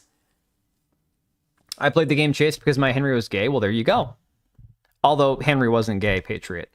I mean, you could play him chaste, but the developer said canonically the first game he was a straight Christian man. Again, this is a lot of the controversy around the second game. This is where people had issues with the rewrite of the character, because in a lot of these, these threads, these forums, they said Henry is canonically a straight Christian man. He is not you. He's not an open for interpretation character. You're playing a character who's set in stone. So I didn't mind that the second game, they really wanted to go more of a direction of, well, he's kind of open to interpretation, player, blah, blah, blah. But it's like, but you guys are the ones who made the statement from the first game. That, again, this is where people had issues with the way that they took the entire second game's narrative, And I get it. He's only gay in the second game if you make him gay. I understand that. You're responsible for the buttons you push.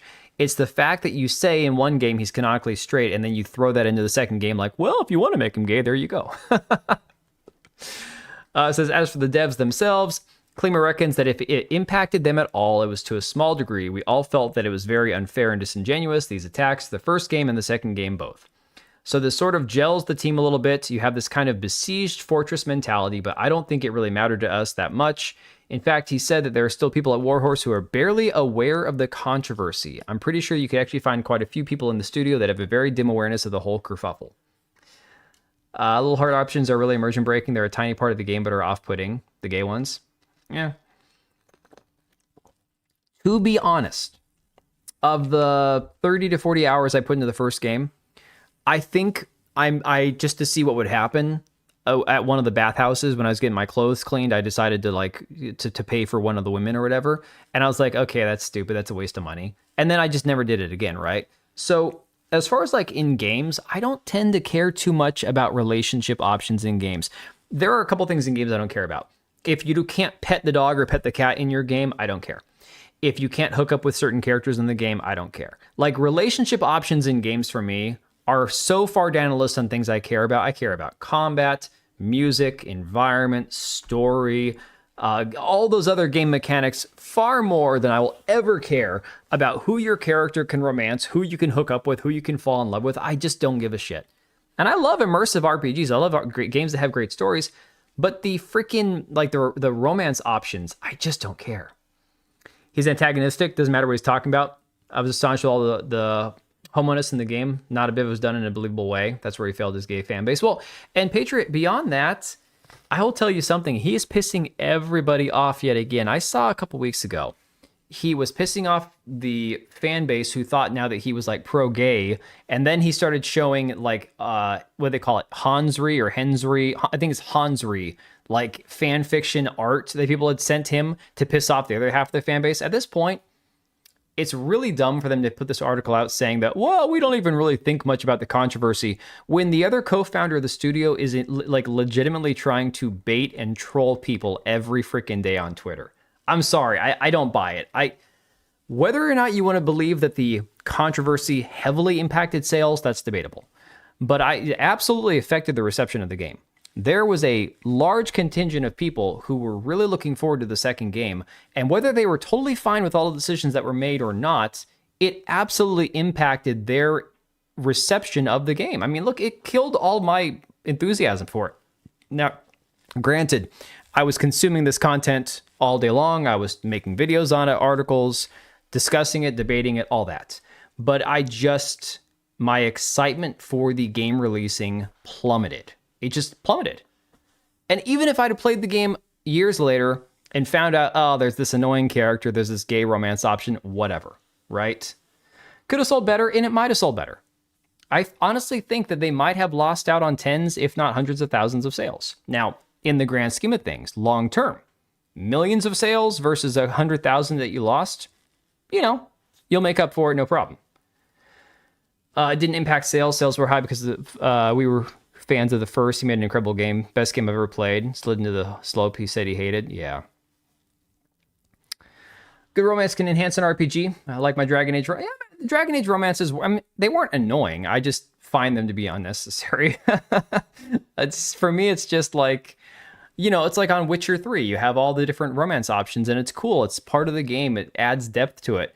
But it's the part I could care the least about. I want to go kill monsters and all that other fun stuff, Due to how well they go with the story, mentality that RPGs need romance is stupid. Yeah, there's a lot of people who have been saying we don't really need all this crap in our RPGs, All right, so speaking of journalists, now that we've kind of gotten through two of these topics, and I saved the best for last, because this just goes to show you how mentally unwell so much of the world really is, right?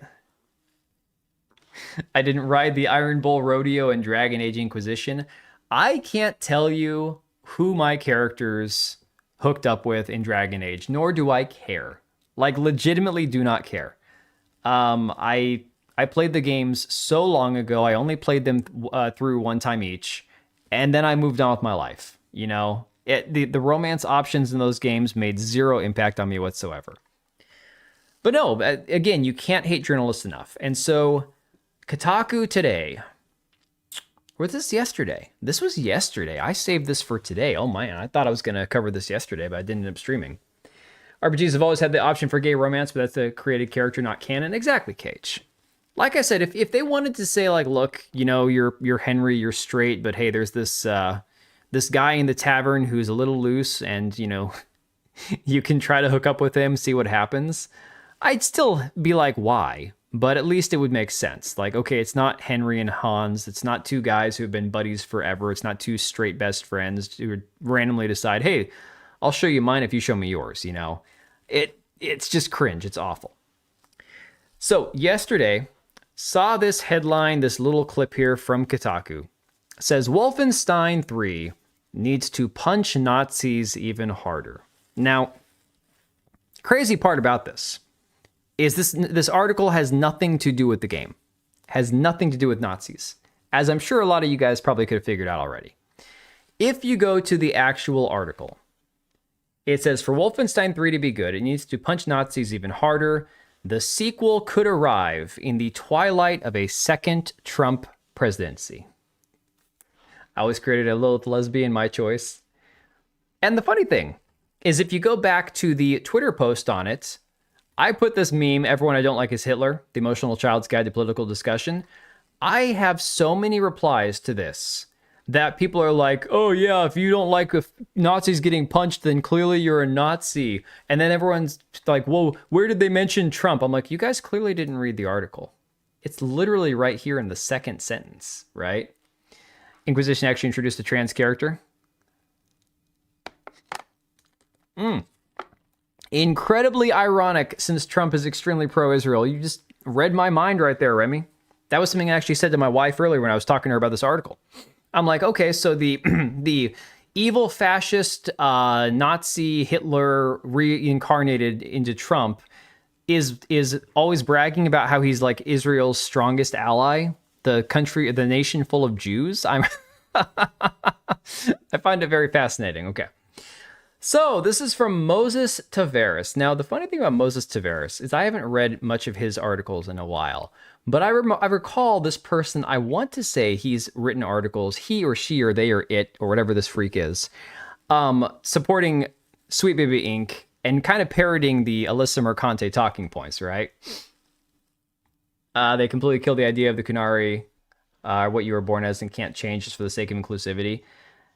Yeah, I don't remember everything about the Kunari, but I do remember that they had that where they said the character that didn't feel like a man or a woman. And it's like, guys, I don't really care. It's whatever. They're fictional characters. They weren't using the term non-binary, you know. At least they had their own term for it. So it says, the news that Wolfenstein 3 is in the works is music to my ears. I've long been a fan of Sweden-based Machine Games' take on Wolfenstein, which transforms BJ Blazkowicz's one-man war on occult-powered Nazis into a grisly and moving narrative about the strength of family and communities while finding oneself amidst endless conflict. Okay, so far so good. Wolfenstein 2 showed the importance of resisting the narrative that fascism can and will win. Okay, first, right off the bat, the Nazis weren't fascist. They were National Socialists. They were not fascists. Okay? But again, these people are retarded.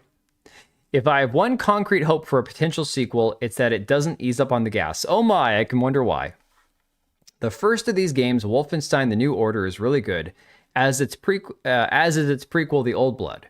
Their shooting chops have always been up to snuff, and their unflinching narratives were a breath of fresh air at a time when FPS fare was beginning to feel a little samey. They had a stylish verve that was becoming all too uncommon and paired BJ with the likes of alt history takes on Jimi Hendrix and Nikola Tesla. Besides that, it was also refreshingly novel to play an FPS about Nazis at a time where it seemed like most of the genre was ditching the past in favor of modern and future conflicts. It was 2014 and we couldn't have known what was to come. Kunari were unironically created to be hyper-bigoted and warmongers, so modern devs hate them, I guess. Yeah, no, that's the thing, is they just wanted to kill, right? Couldn't even tell her to accept who she was and they tried to smack you in the face with it. See, I don't remember that. I don't remember much about that at all. Wolfenstein New Colossus was an entirely different story. Arriving in the fall of 2017, the New Colossus struck like lightning. Its unveiling and marketing beats reveled in the joy of ripping fascists to shred. Again, fascists. Nazis, guys. National Socialists, not fascists. While leaning into the dystopic headlines, Americans increasingly became inundated with, what is this? Where does this article go? 8 years after Wolfenstein 2 vowed to make America Nazi-free again, multiple reports suggest Wolfenstein 3 is in development. Okay. Let's see. It adopted the punch Nazis now ask questions later ideology that emerged amid Donald Trump's first presidency and the rise of the alt-right. More specifically, it leaned into that time that Richard Spencer, a neo-Nazi and early figurehead of the alt-right movement, got decked by an unknown assailant on camera. They wanted to dominate and subjugate more than kill? Well, true, but you can't dominate and subjugate without killing a few people. At the time, many criticized publisher Bethesda's decision to appropriate some of this language and rhetoric throughout the New Colossus marketing cycle. Fans of the games and companies involved openly protested against the game on social media and even threatened to boycott it. During an interview with Vice News, oh boy, Vice News of all places, which centered on this outrage, Bethesda's then director of PR, Pete Hines, told the outlet, unless you're a Nazi, there should be nobody who's opposed to the idea of being against Nazis. Okay. This is the thing.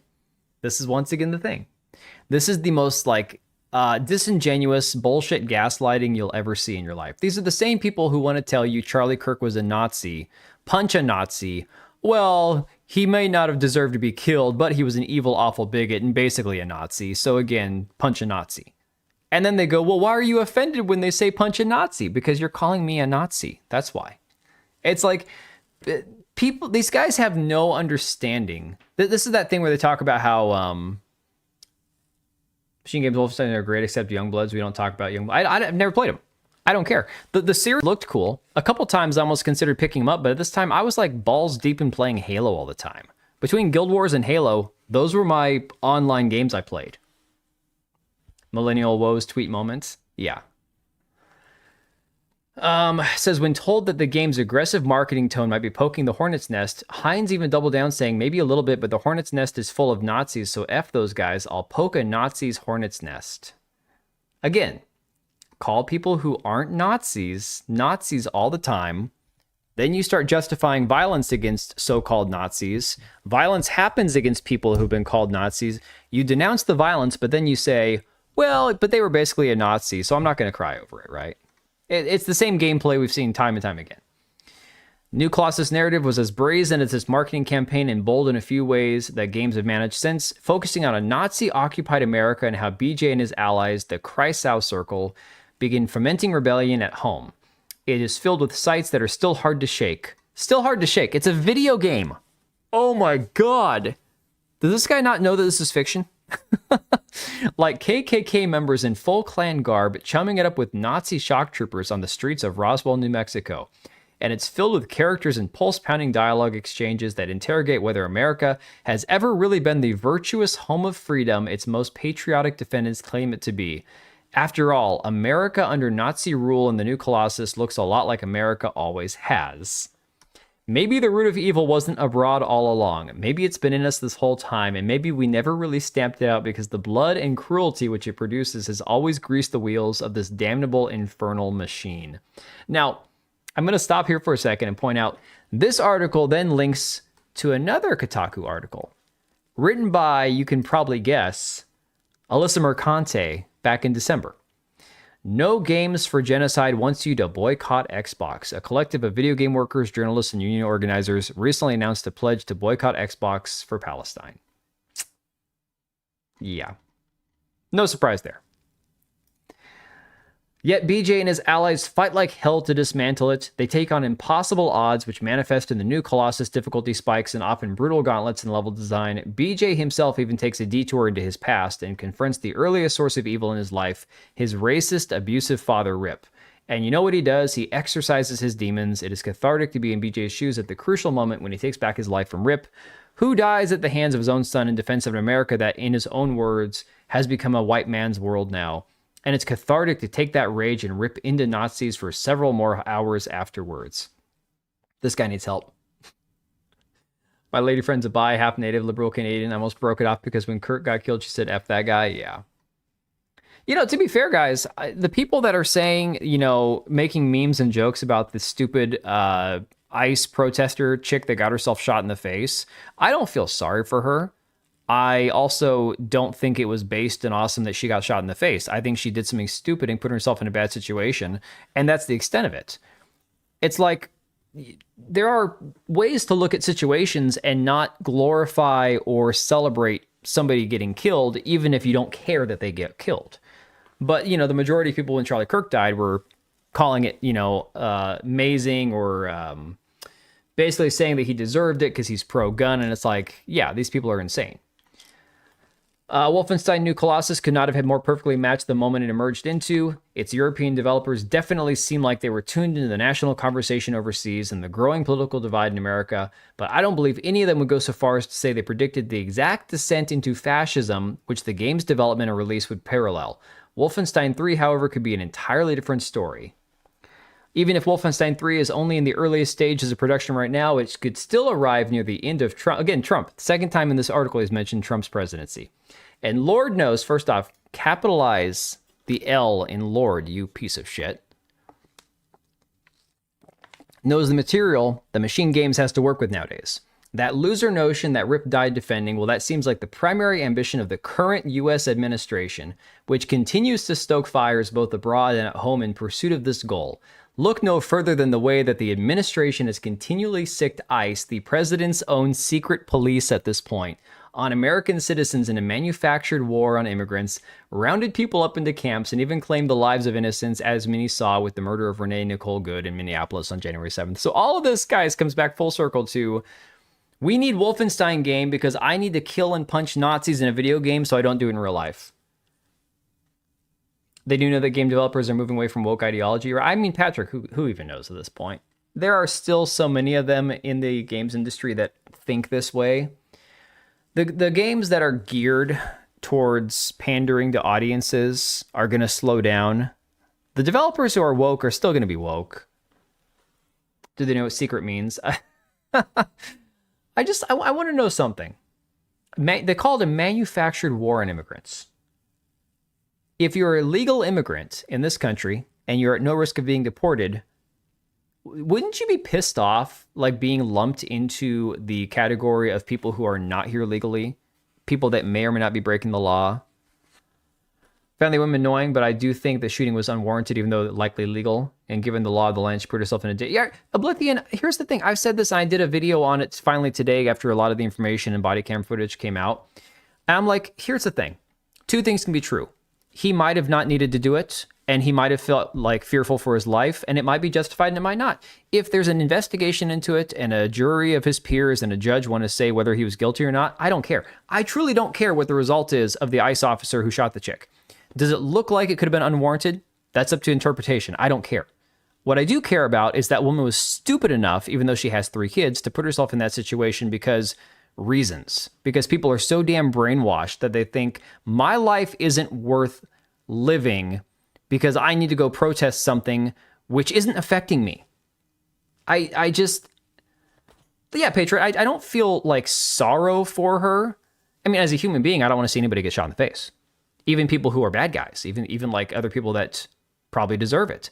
I'm not out here lusting for blood. There's the difference. Now, somebody tries to break into my house and hurt my family, I'll kill them in an instant. I've got many, many different calibers to shoot at them. That's irrelevant. I'm not thirsting to shoot somebody. I'm not praying every night that somebody tries to break into my house so I can shoot them. Because I'm not a violent, despicable person. But I look at that as she is the only person. Her and her lesbian wife or girlfriend, I guess people said they're not even married, are the only people that could have prevented themselves from being in that situation where they antagonized an officer, put him in a situation where he had to make a split-second decision, even if it was the right or wrong decision. They're the ones that definitely, are the only ones that had any control over it. Bunch of Germans who are tired of the illegals and go at first and they have no issue with me, never lump me in with them. Well, there you go. Exactly. She definitely drank the Kool-Aid. Oh, Patrick, I said in my video on my other channel, I'm like, when you look at her eyes, and it's not meant to be disrespectful to the deceased, she just looked like there's nothing there. Looked empty. Looked like she was dead already, Dog could have died, right, Gulag? Exactly. I mean, thank God at least she didn't have her one kid that she had custody of in the car. Holy crap. Couldn't she be charged? I hope she is. Patrick, I hope that the other chick gets some sort of charge. Whether it's obstruction, whether it's a conspiracy to evade capture. I don't know. They were being told to get out of the car. And she tells the woman who's driving the car, drive, baby, drive. Okay? ICE officer teabagged 100 yards by a car like 6 months earlier. Also, so to that note, Cage, I will say this. God is my witness as somebody who has always been a more or less law-abiding citizen. I don't commit felonies. I don't steal. I don't kill. I don't do any of the big crimes. Do I always pay attention to like traffic signs and laws? And yeah, I'm sure everyone runs through a red light or, doesn't always use a blinker. But in general, law-abiding citizen, right? The reality is, when it comes down to it, a lot of people celebrating this woman getting shot in the face wouldn't be feeling the same way if this was during 2020 and she was resisting arrest for getting like lockdowns from COVID and all that stuff. The problem with the authority, with feds, with the police, with daddy government, is that whoever's in charge, anybody who opposes them is not going to be happy. So law enforcement, unfortunately, I have a brother who's a sheriff and I have a brother who's in the military. And obviously those jobs need to exist because people are evil and people are not going to be able to defend themselves. But the majority of people in law enforcement, I wish we didn't have. I wish we didn't have the police state, if you will, that we have. I wish everybody was armed and you could defend yourself. Like every state, everybody's carrying all the time. You'd have a lot less criminals. And with less criminals, you'd have less need for police force. And with a smaller police force, less abuse and less rampant scummy behavior going on with politicians abusing that police force, you know? Doesn't sound like a game journalist. Me or the article we were reading? Someone should take the 1 million GoFundMe. That's disgusting. Left doesn't understand this true evil. That's true. Impeding and resisting an arrest is a bad idea. Botswana did not mess around back in the day. Yeah. People like us, they view us as evil, but we do nothing except say mean words. Right, Patrick? I mean, I say this all the time. I have owned firearms for many years now. Ever since my wife and I started having kids, I'm like, I am not going to not be able to protect my family. None of my weapons have ever hurt anybody. Okay? Just being a firearm owner doesn't mean that all of a sudden your weapons are going to magically start murdering people. But that's the way that they act. And they go, why do you need a gun? Because there's bad guys out there with guns. You know? That's what we have to defend ourselves. So, I don't know. But yeah, this article is complete dog shit. And again, it's the timing. It's absolutely the timing. It is completely... If you look at what's going on with what's going on in Minneapolis right now, where they're looting and rioting and busting open store windows and stealing, the same crap we saw during the 2020 riots, during BLM protests and everything else, they're encouraging it right now. This article is encouraging it. Again, punch Nazis, right? Says, if the new Colossus felt like a heightened yet prescient take on the politics of the 2010s, what might a follow-up in the wake of the declining American empire under a second Trump administration look like? I wish we had an American empire. We don't have an American empire, guys. Okay? We don't. Neither you nor I can really say, but if it's anything like its predecessors, it will be abrasive, unhinged, and rightfully angry at the rot we've observed in the time since Wolfenstein was last in the limelight, at the naked abuses of power which dominate our timelines and drive our seemingly routine descents into madness, at the normalization of Nazi shit and cruelty. See, this article, once again, I tried to point this out to people online, and they're like, well, if you don't like Nazis, or if you don't want to be called a Nazi, don't act like a Nazi. It's like, guys, you call anything like right of center a Nazi. Says, I could use a place to vent all that frustration. Maybe Wolfenstein 3 will fill that role perfectly whenever it arrives. See, I'm not for taking away people their right to vote or to own a weapon if they've never committed a crime. But somebody needs to put this guy, Moses Taveras, on the FBI's watch list. This is somebody who in the future, if he has had enough, he might just go ahead and buy a gun and shoot somebody. Have to push back, don't let it be BLM anymore. Well, Lucia, that's up to the state and up to the feds. I'm a stealthy dude, so I prefer blades, but I'm all for you gun guys. Yeah, I don't have a good knife. I've got some swords.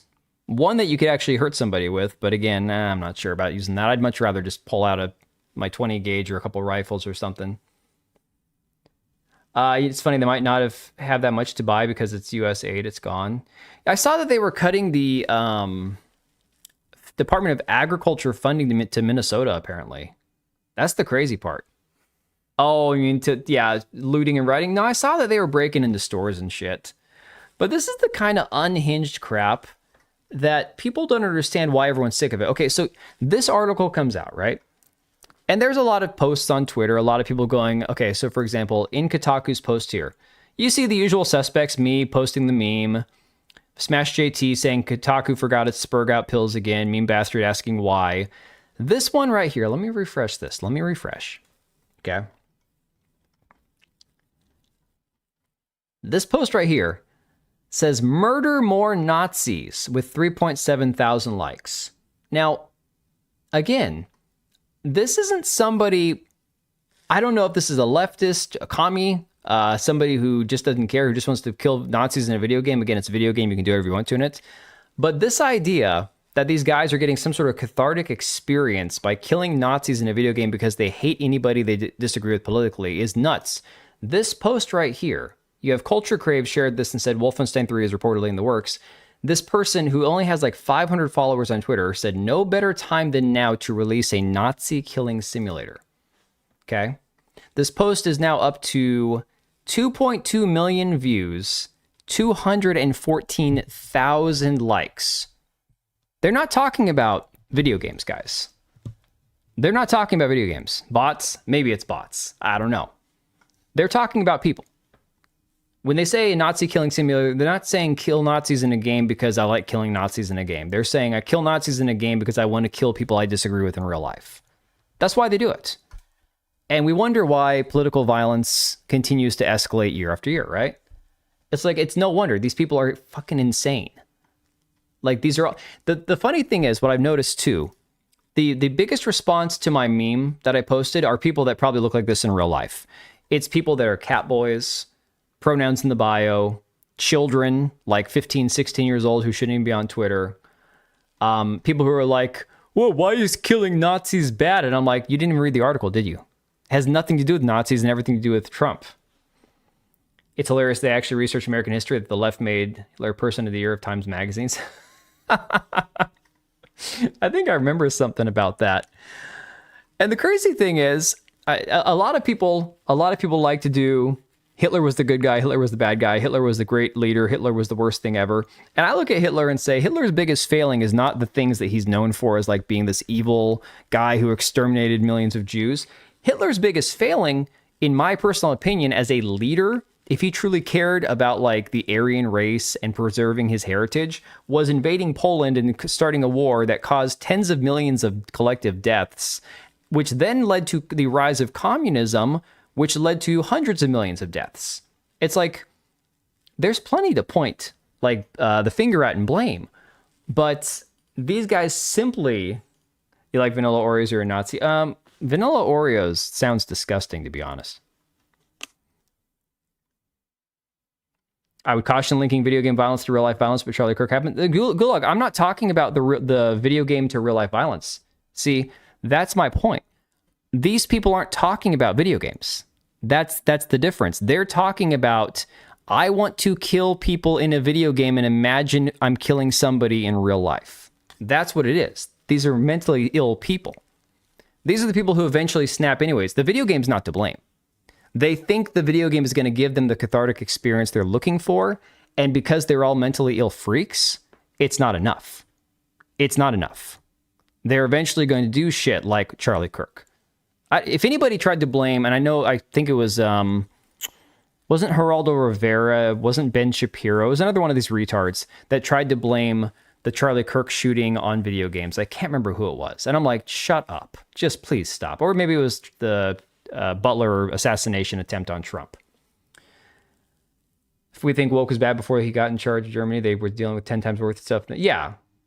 No, Patrick, I don't want to glamorize, glorify, rewrite history or anything else. I'm simply saying that the thing nobody ever talks about when it comes to Hitler, everything is about the evils of the Holocaust, which is fine. You can have your opinions about the Holocaust. I don't care. My point is simply that wasn't even the worst thing you could point to.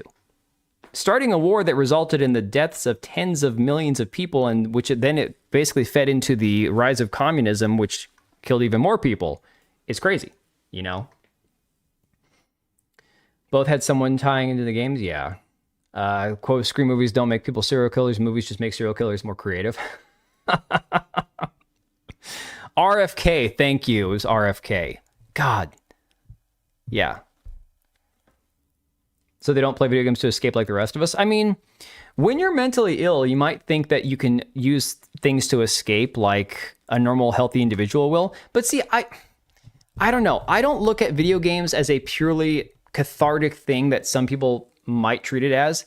I don't get on and play my favorite shooter video game because I'm so angry and I just got to get... No, I don't do that shit. Because I'm not mentally unhinged. I don't get done with the course of my day with some customer I had to talk to who pissed me off, somebody who cut me off on the freeway, some argument I had at the grocery store where I want to go home and shoot things so I don't shoot someone in real life. I don't have that inclination. I don't need to. They play video games to see themselves. That's why they do the DI stuff. Right. So Patrick, in that context, they see themselves in the video game. They see themselves killing the Nazi in the video game, and then they're imagining that they're doing that in real life to the person who they've called a Nazi. They call it neurodivergent. Essence, you're claiming to be a normal man. I think most of us are normal. Even the ones of us that aren't normal, we all exist in some sphere of the same type of normalcy. You know, I've met a lot of people over the years who think they're normal and aren't. And I can look at the parts of myself where I'm not a normal person, where I might have a weird thing that I do or a way I perceive something that somebody else might not or whatever. Nobody's perfect, nobody's normal. But most of us in society can exist in this sphere of normalcy where we can all get along as human beings for the most part with our little differences here and there. And we can all kind of understand the collective truth that we all live in, which is the basic don't steal, don't kill, don't blow something out of proportion. If you have a bad day, don't go attack somebody. The normal ways of interacting with society, right? Apparently people who have BPD feel emotional slights to be actually painful. That would suck. Can we do the heat spectrum thing? There you go, Patrick. Yeah, what is that? It's, what is it? The heat spectrum thing. I need to find that meme. Hang on a second. Heat spectrum meme.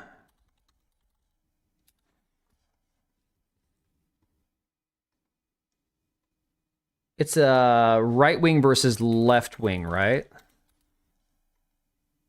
Moral circles. What is it? Oh, here it is. It's wild how much it really just comes down to this. Is there an explanation of it? Okay, here we go. It says heat maps indicating highest moral allocation by ideology, study 3A. Source data are provided as a source data file. Highest value on the heat map scale is 20 units for liberals and 12 units for conservatives. Moral circle rings from inner to outer are described as follows. All of your immediate family, all of your extended family, all of your closest friends, all your friends, including distant ones, all your acquaintances, all people you've ever met, all people in your country, all people on the continent, all people on all continents, all mammals, all amphibians, reptiles, mammals, fish, and birds, all animals on Earth, including paramecia and amoeba, all animals in the universe, including alien life forms, so on and so on. And yeah, that's great. I don't even know if this is a real thing or not. But the heat map thing, where basically conservatives, you care most about those few inner circles the most, your family, your friends, your neighbors, the things that affect you immediately in the course of your daily life. Whereas the liberal mind, it's everything out here, and you couldn't give two shits about your family, your friends, your neighbors. It's all about the Somalians, It is real. Democrats can't stand people that are different. They all have to put them in their own little boxes. So Khalil Too Short, he was posting some stuff on Twitter today. And one of these Beyonce Stan accounts, you guys know the Stan accounts on Twitter, right? They have some random celebrity as their profile picture, and their entire presence on their account is to talk about and defend their favorite celebrity. One of them was calling him a bot because he's a black, MAGA, conservative, whatever you want to call it. I don't even know. I don't even know what they called him. But they're like, well, clearly you're a bot because you can't be black and MAGA. It's like, first off, Khalil, he's not even MAGA, as far as I know. But he's more right-wing than left. And it's like, why are you calling this guy a bot? Like, he's a verified human being. But the Stan account was calling him a bot. Like, okay. Oh, my God. Yeah, these people are unhinged. But no, every day, this thing seems to be proven more and more and more. Reminder, liberalism is a mental disorder whereby people who act like psychopaths towards people who are close to them maintain their self-image as good people by performing over-the-top empathy to strangers. Oh, God, that actually goes really hard. Kata laughs and chat shit.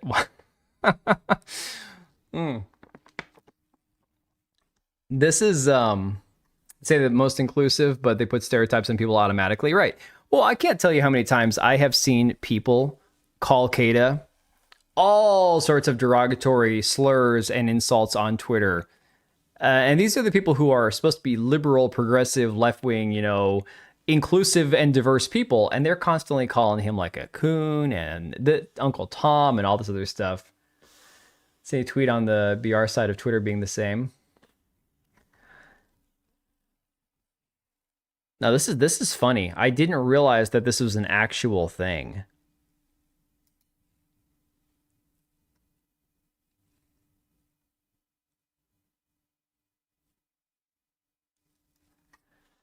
But half these liberal people don't even have black friends. If you're gay and black, you can't be right wing. Yeah. Left has never stopped being the side of the racist. Here's the funny thing about that. Explaining things to my kids about like the way that the world works and the way people see things and the way people act and the stereotypes and everything else. My kids all the time, they'll hear me make a joke and be like, Dad, that's racist. You can't say that. It's like, you guys don't understand. I am legitimately not racist because I don't judge anybody solely on where you come from. That's it. Like, I don't judge you solely on the color of your skin, nation of origin, any of these things. I judge people on their own. And I judge people collectively as groups if they want to fulfill a stereotype, if they want to act a certain way, then sure, you're going to get judged a certain way if you act stereotypical. But again, racist means you hate somebody because of how they look, where they're from. That's it. It's pretty simple. To make jokes about people, to poke fun at people because they fulfill a stereotype, or to be biased against a certain type of person because you know that it's not safe to be around them, none of that makes you racist. You're racist if you want to kill someone exclusively on his race, right? Miro Odom is gay and black and he hates this shit. Dude's based. Yeah. Again, speaking of racist, I got to see how long Kata and Atreus are going to be up here. I don't think I'm going to go to FatCon, guys. I think that's next week. It's like $200. I don't want to go to FatCon. I spend my life around fat Washingtonians. Why would I want to go to FatCon? I'll just see how long Kata and Atreus are going to be over here, and maybe we'll hang out one night. Yeah, the left wants to kill all white people. They've said so many times. Well, they've said that they want to eradicate whiteness. You can't be racist against white people because racism's built on power structures, and white people have all the power. Therefore, you can't be racist against them. FatCon, yeah. Atreus and Kata are coming over here next week. I think it is. For FatCon, it's a celebration of all things fat. FatCon's pretty much any Golden Corral or Walmart. Here, I'll pull up. Let me pull up the. I'm going to pull up the website. Hang on a second. We'll take a look at FatCon real quick here. I do want to see who else is streaming though, because when I end the stream, I want to have this redirected right away.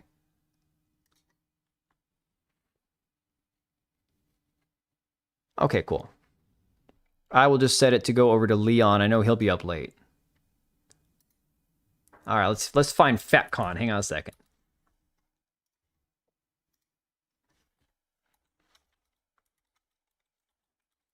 Yeah, I think tickets are like $200 or something. Oh, Conan O'Brien. Yeah, it was actually I don't want to say surprising because Conan, I don't find Conan funny. Like, I never enjoyed Conan's comedy. But he's always seemed to get it, you know? But yeah, Conan saying comedians have lost their power because they stop being funny because they keep just saying F Trump and they become serious and angry, and basically there's no humor, there's no comedy, there's no joy in that. FatCon is back for 2026, January 16th to the 18th. All right, so hang on a second. When is this? Today's the 9th, so that would be a week from today. Saturday through Monday? No, today's Friday. So Friday through Sunday. Okay. I lost track of what day it was. Biggest fat convention. Biggest fat convention on the West Coast is celebrating its 3rd year. FatCon has hours of programming, amazing keynote speakers, a fashion show, a marketplace, and more. FatCon is geared towards generating fat joy and building a fat community. You absolutely don't want to miss out. Holy crap. You know, it's hilarious. If you ever fight against a progressive globalist, if you believe in no borders, and then you have to admit white people are a minority on Earth. Dude, it's true. It is completely true. White people collectively are the largest minority on the planet. When the heck did gay joy, trans joy, fat joy, all this XYZ joy become a thing? Apparently, it's always been a thing, I guess. I don't know. I tried asking, who was it? Some talking head. I tried asking them, can you explain to me what queer joy is? And they couldn't give me a definitive answer. I'm like, well, how is it different from straight joy? Joy is joy. Happiness is happiness. Why is queer joy a thing? Mom Donnie passed a law you can't sell property in New York City without being offered to a nonprofit. Oh my God, dude, screw that guy. Screw that guy. Gayest Muslim ever. What is FatCon? I think it's pretty obvious. Oh God, they have a pool. They got whales in the water? Oh shit, I might have to go. FatCon is a 3-day convention centered around celebrating fat humans, fat bodies, and fat lives. Fat Lives Matter, guys. At our convention, you can listen to exciting speakers, learn at a workshop, meet up with people who share your interests or identities, shop at the marketplace, or embrace your inner model and walk the fashion show. It should have been Fatshion Show. Experience joy and build relationships in a community that supports and uplifts the voices of people of size.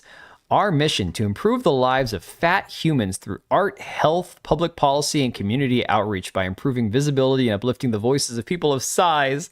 We don't seek acceptance, we seek fat liberation. It's fat communists is all it is, guys.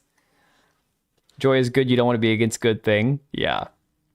They don't know the definition of a minority. If we go to Africa, we'll become the minority. Right. I want to join Muscular Con instead. Well, no, they're not trying to improve the actual physical health of fat people. They're probably speaking of like mental health, you know? Can you impeach a mayor? You can absolutely impeach a mayor. As far as I know, I hope Kata's short ass can run. See me, my skinny white ass. I go to FatCon. They're not going to have any use for me at all. They're going to give me one look at the door and say, you're not welcome. You can't come in. I love FatCon. The chances are high you won't see them next year. Oh my God. Oh my God. Oh man. You know what all fat women say, right? Need 2 men on this. That's what she said. No time. But she did. No time. I don't even know if the audio worked on that one. Is there a newsletter? And everyone's on about their XYZ joy. Dude, it's the most annoying thing. It really is. Identity politics is shit since the 80s or so, but only gained true traction in the 2010s. Who do you subscribe to in order to find out what buzzwords to use? You know, at this point, I think people just make up their own, man. I think people just truly make up their own. Oh my God. Hang on a second. FatCon thinks Big Fig, mattress for a bigger figure, Dash Moto, and Goth Fox Designs, stripper bits for your stripper bits. Holy crap. Is that stripper gear for fat chicks? Oh my God. Puckduction, powered by Shunpike. Hang on a second. What is Puck? I'm worried. I'm afraid to click on this. Hang on a second. All right, Oblivion, no worries. I'm afraid to click on this. Give me a second. What is this? Oh, okay. Here you go. Here you go. This makes total sense now. Puckduction, our mission is to support marginalized creators, educators, and activists with a focus on BIPOC, LGBTQIA+, people with disabilities, and people of size. I think you just described everybody all at once there. You could just lump all these people into the term retard and call it good. Fat shaming is mean, but it's a good thing. It's a necessary thing sometimes. Hey, Tekla. You really don't need stripper gear if you're fat. Everything just kind of hangs loose. Exactly. We use art and culture to activate spaces, build community, and provide financial compensation for marginalized performing artists. Oh my God. Oh my God. It's a fat chick in... Oh my God. I almost want to go now. Or maybe I'll just drive up to Seattle and hang around, wait for Kata and Atreus to get kicked out, and I'll drive the getaway car. I don't know. They were talking about trying to get some other guys like Epic Mike and stuff to fly out and go to it. I would worry about buying a ticket to get into this thing, because I'm sure that if you walk in and you're under 200 pounds, you're getting kicked out. Like, there's no way. They would probably say you're not welcome. So What the Funk is an all BIPOC. This is their flight. This is this Mix Pucks Aplenty. That's one of these sponsors of the show. Has a burlesque fest, an all BIPOC burlesque fest that we co-produce with the Stay Up Late show yearly at the Triple Door in downtown Seattle. Now heading into our 4th year, What the Funk's mission is to pay tribute to the Black American music genre of funk while showcasing and honoring the artistry of Black, Indigenous, and performers of color through the often overlooked performance art medium of burlesque. So it's fat Black chicks doing burlesques to funk music. Oh my God. They can't lift their legs.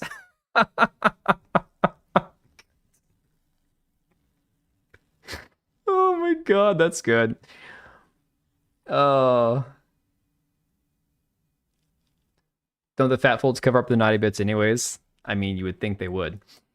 Wouldn't mind about the whole fat awareness stuff if they don't glorify it and saying it's something to be proud of. No, that's the thing, is this is all about acceptance, man. This isn't about like, hey, you're fat, lose weight, it's unhealthy, you're gonna die at a young age.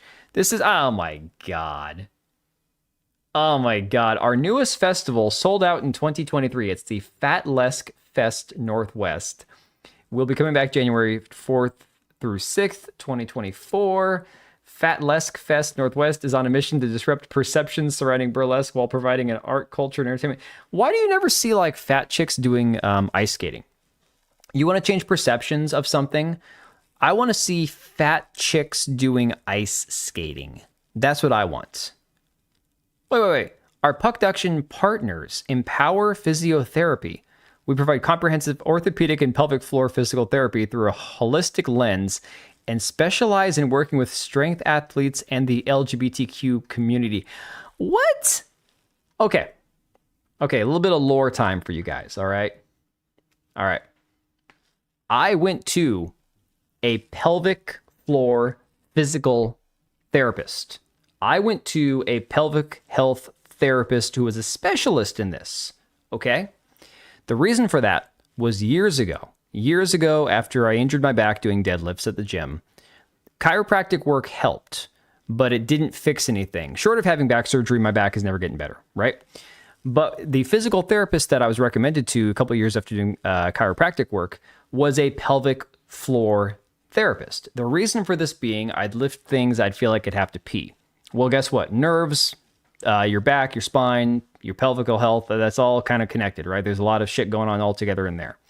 And so this therapist was able to help me with some of those issues with like, exercises to strengthen my pelvic floor and relieve tension, those kind of things.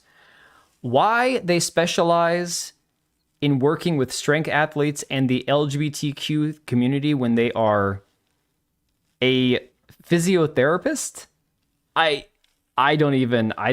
just can't. I don't understand these people. This is one of those new women that explains the weights being lifted. Right. There's probably a dick in there somewhere. Oh my God. I can't. Big Fig Mattress. To be a champion for the plus size community, ensuring everyone and everybody has a comfortable, long-lasting mattress designed to support a good night's sleep. You know the absolute best way to not wear out your mattress, to make your mattress last longer, is to not be 400 pounds. It's a simple thing. It's not necessarily the easy way out, but it is a simple way of doing it. All right, so FatCon, back to FatCon. What are they still selling tickets for? How much? They're selling through Eventini? Starts on Friday, January 16th, 10 a.m. to 2 p.m. That's it? They only go to 2 p.m.? What? They only go for 4 hours? Wait. 10 a.m. to 2 p.m. That doesn't sound right. Well, they are fat. They can't last that long. Parking at the garage near the hotel is $60, obviously. Get tickets. How much are tickets? I don't want it to pop up any of my personal information. Big fat dance party. Oh, yo, there's a big fat dance party. $30. Friday day pass, $100. Saturday day pass, $100. FatCon Live full access pass, $47. Holy crap. Wow. Wait. There's a VIP bundle for $762. General admission is $234. And this gets you in for the 3 days. 2 p.m. must be when it ends on Sunday. There's no way it only goes for 4 hours on Friday and Saturday. No, I get that, Patriot, but it doesn't have closing hours listed for January 16th to 17th. Surprised we haven't seen a nose ring yet. Well, how would you know? How would you see it? For $762, you get some non-fats to carry you around exactly. Fat people sleep. I'm gonna get a hold of Kata and ask them what tickets they paid for. I cannot imagine that they're going all 3 days. There's no way. There's just no way. Oh my God, they're poor. They're gonna get snatched up in Seattle. Some of these women are just gonna take them home with them. Holy God. All right, guys. That being said, I'm gonna go to sleep because tomorrow is my wedding anniversary. And my wife, I'm sure, would like me to not be dead exhausted and miserable for the entire day. So I'm going to wrap it up. We're going to send this over to Leon over at Words of Paradise. And yeah, I will get a hold of Kata, see how long they're going to be in town. Maybe we can do something, hang out for a bit. I don't know. Got to take my mom to the airport on Thursday. Enjoy my hetero joy. No, man, it's just joy. Okay. It's just joy. 16 years. Hey, Mari, didn't know you're still here. Thanks, you appreciate it. Beardman just noticed. Yeah, chopped it all off. Chopped it off. Yeah, I even took a poll last stream, and apparently this is a better look. So we're going to keep it a little shorter. I'm going to grow it back out a tiny bit, but we're going to keep it a tiny bit shorter. So. Hey, Cade, you left off the gays. Gays, guys, and gals. Or guys, gals, and gays. Start dancing, they might cause an earthquake. No shit. All right, guys. I'm out of here. I will be back on Monday. Probably have a video out over the weekend. In the meantime, stay safe. Don't go near any big city because they all are the worst. They're all awful. All scum of the earth. Dangerous. Not worth it. But in the meantime, I will catch you guys on the next one.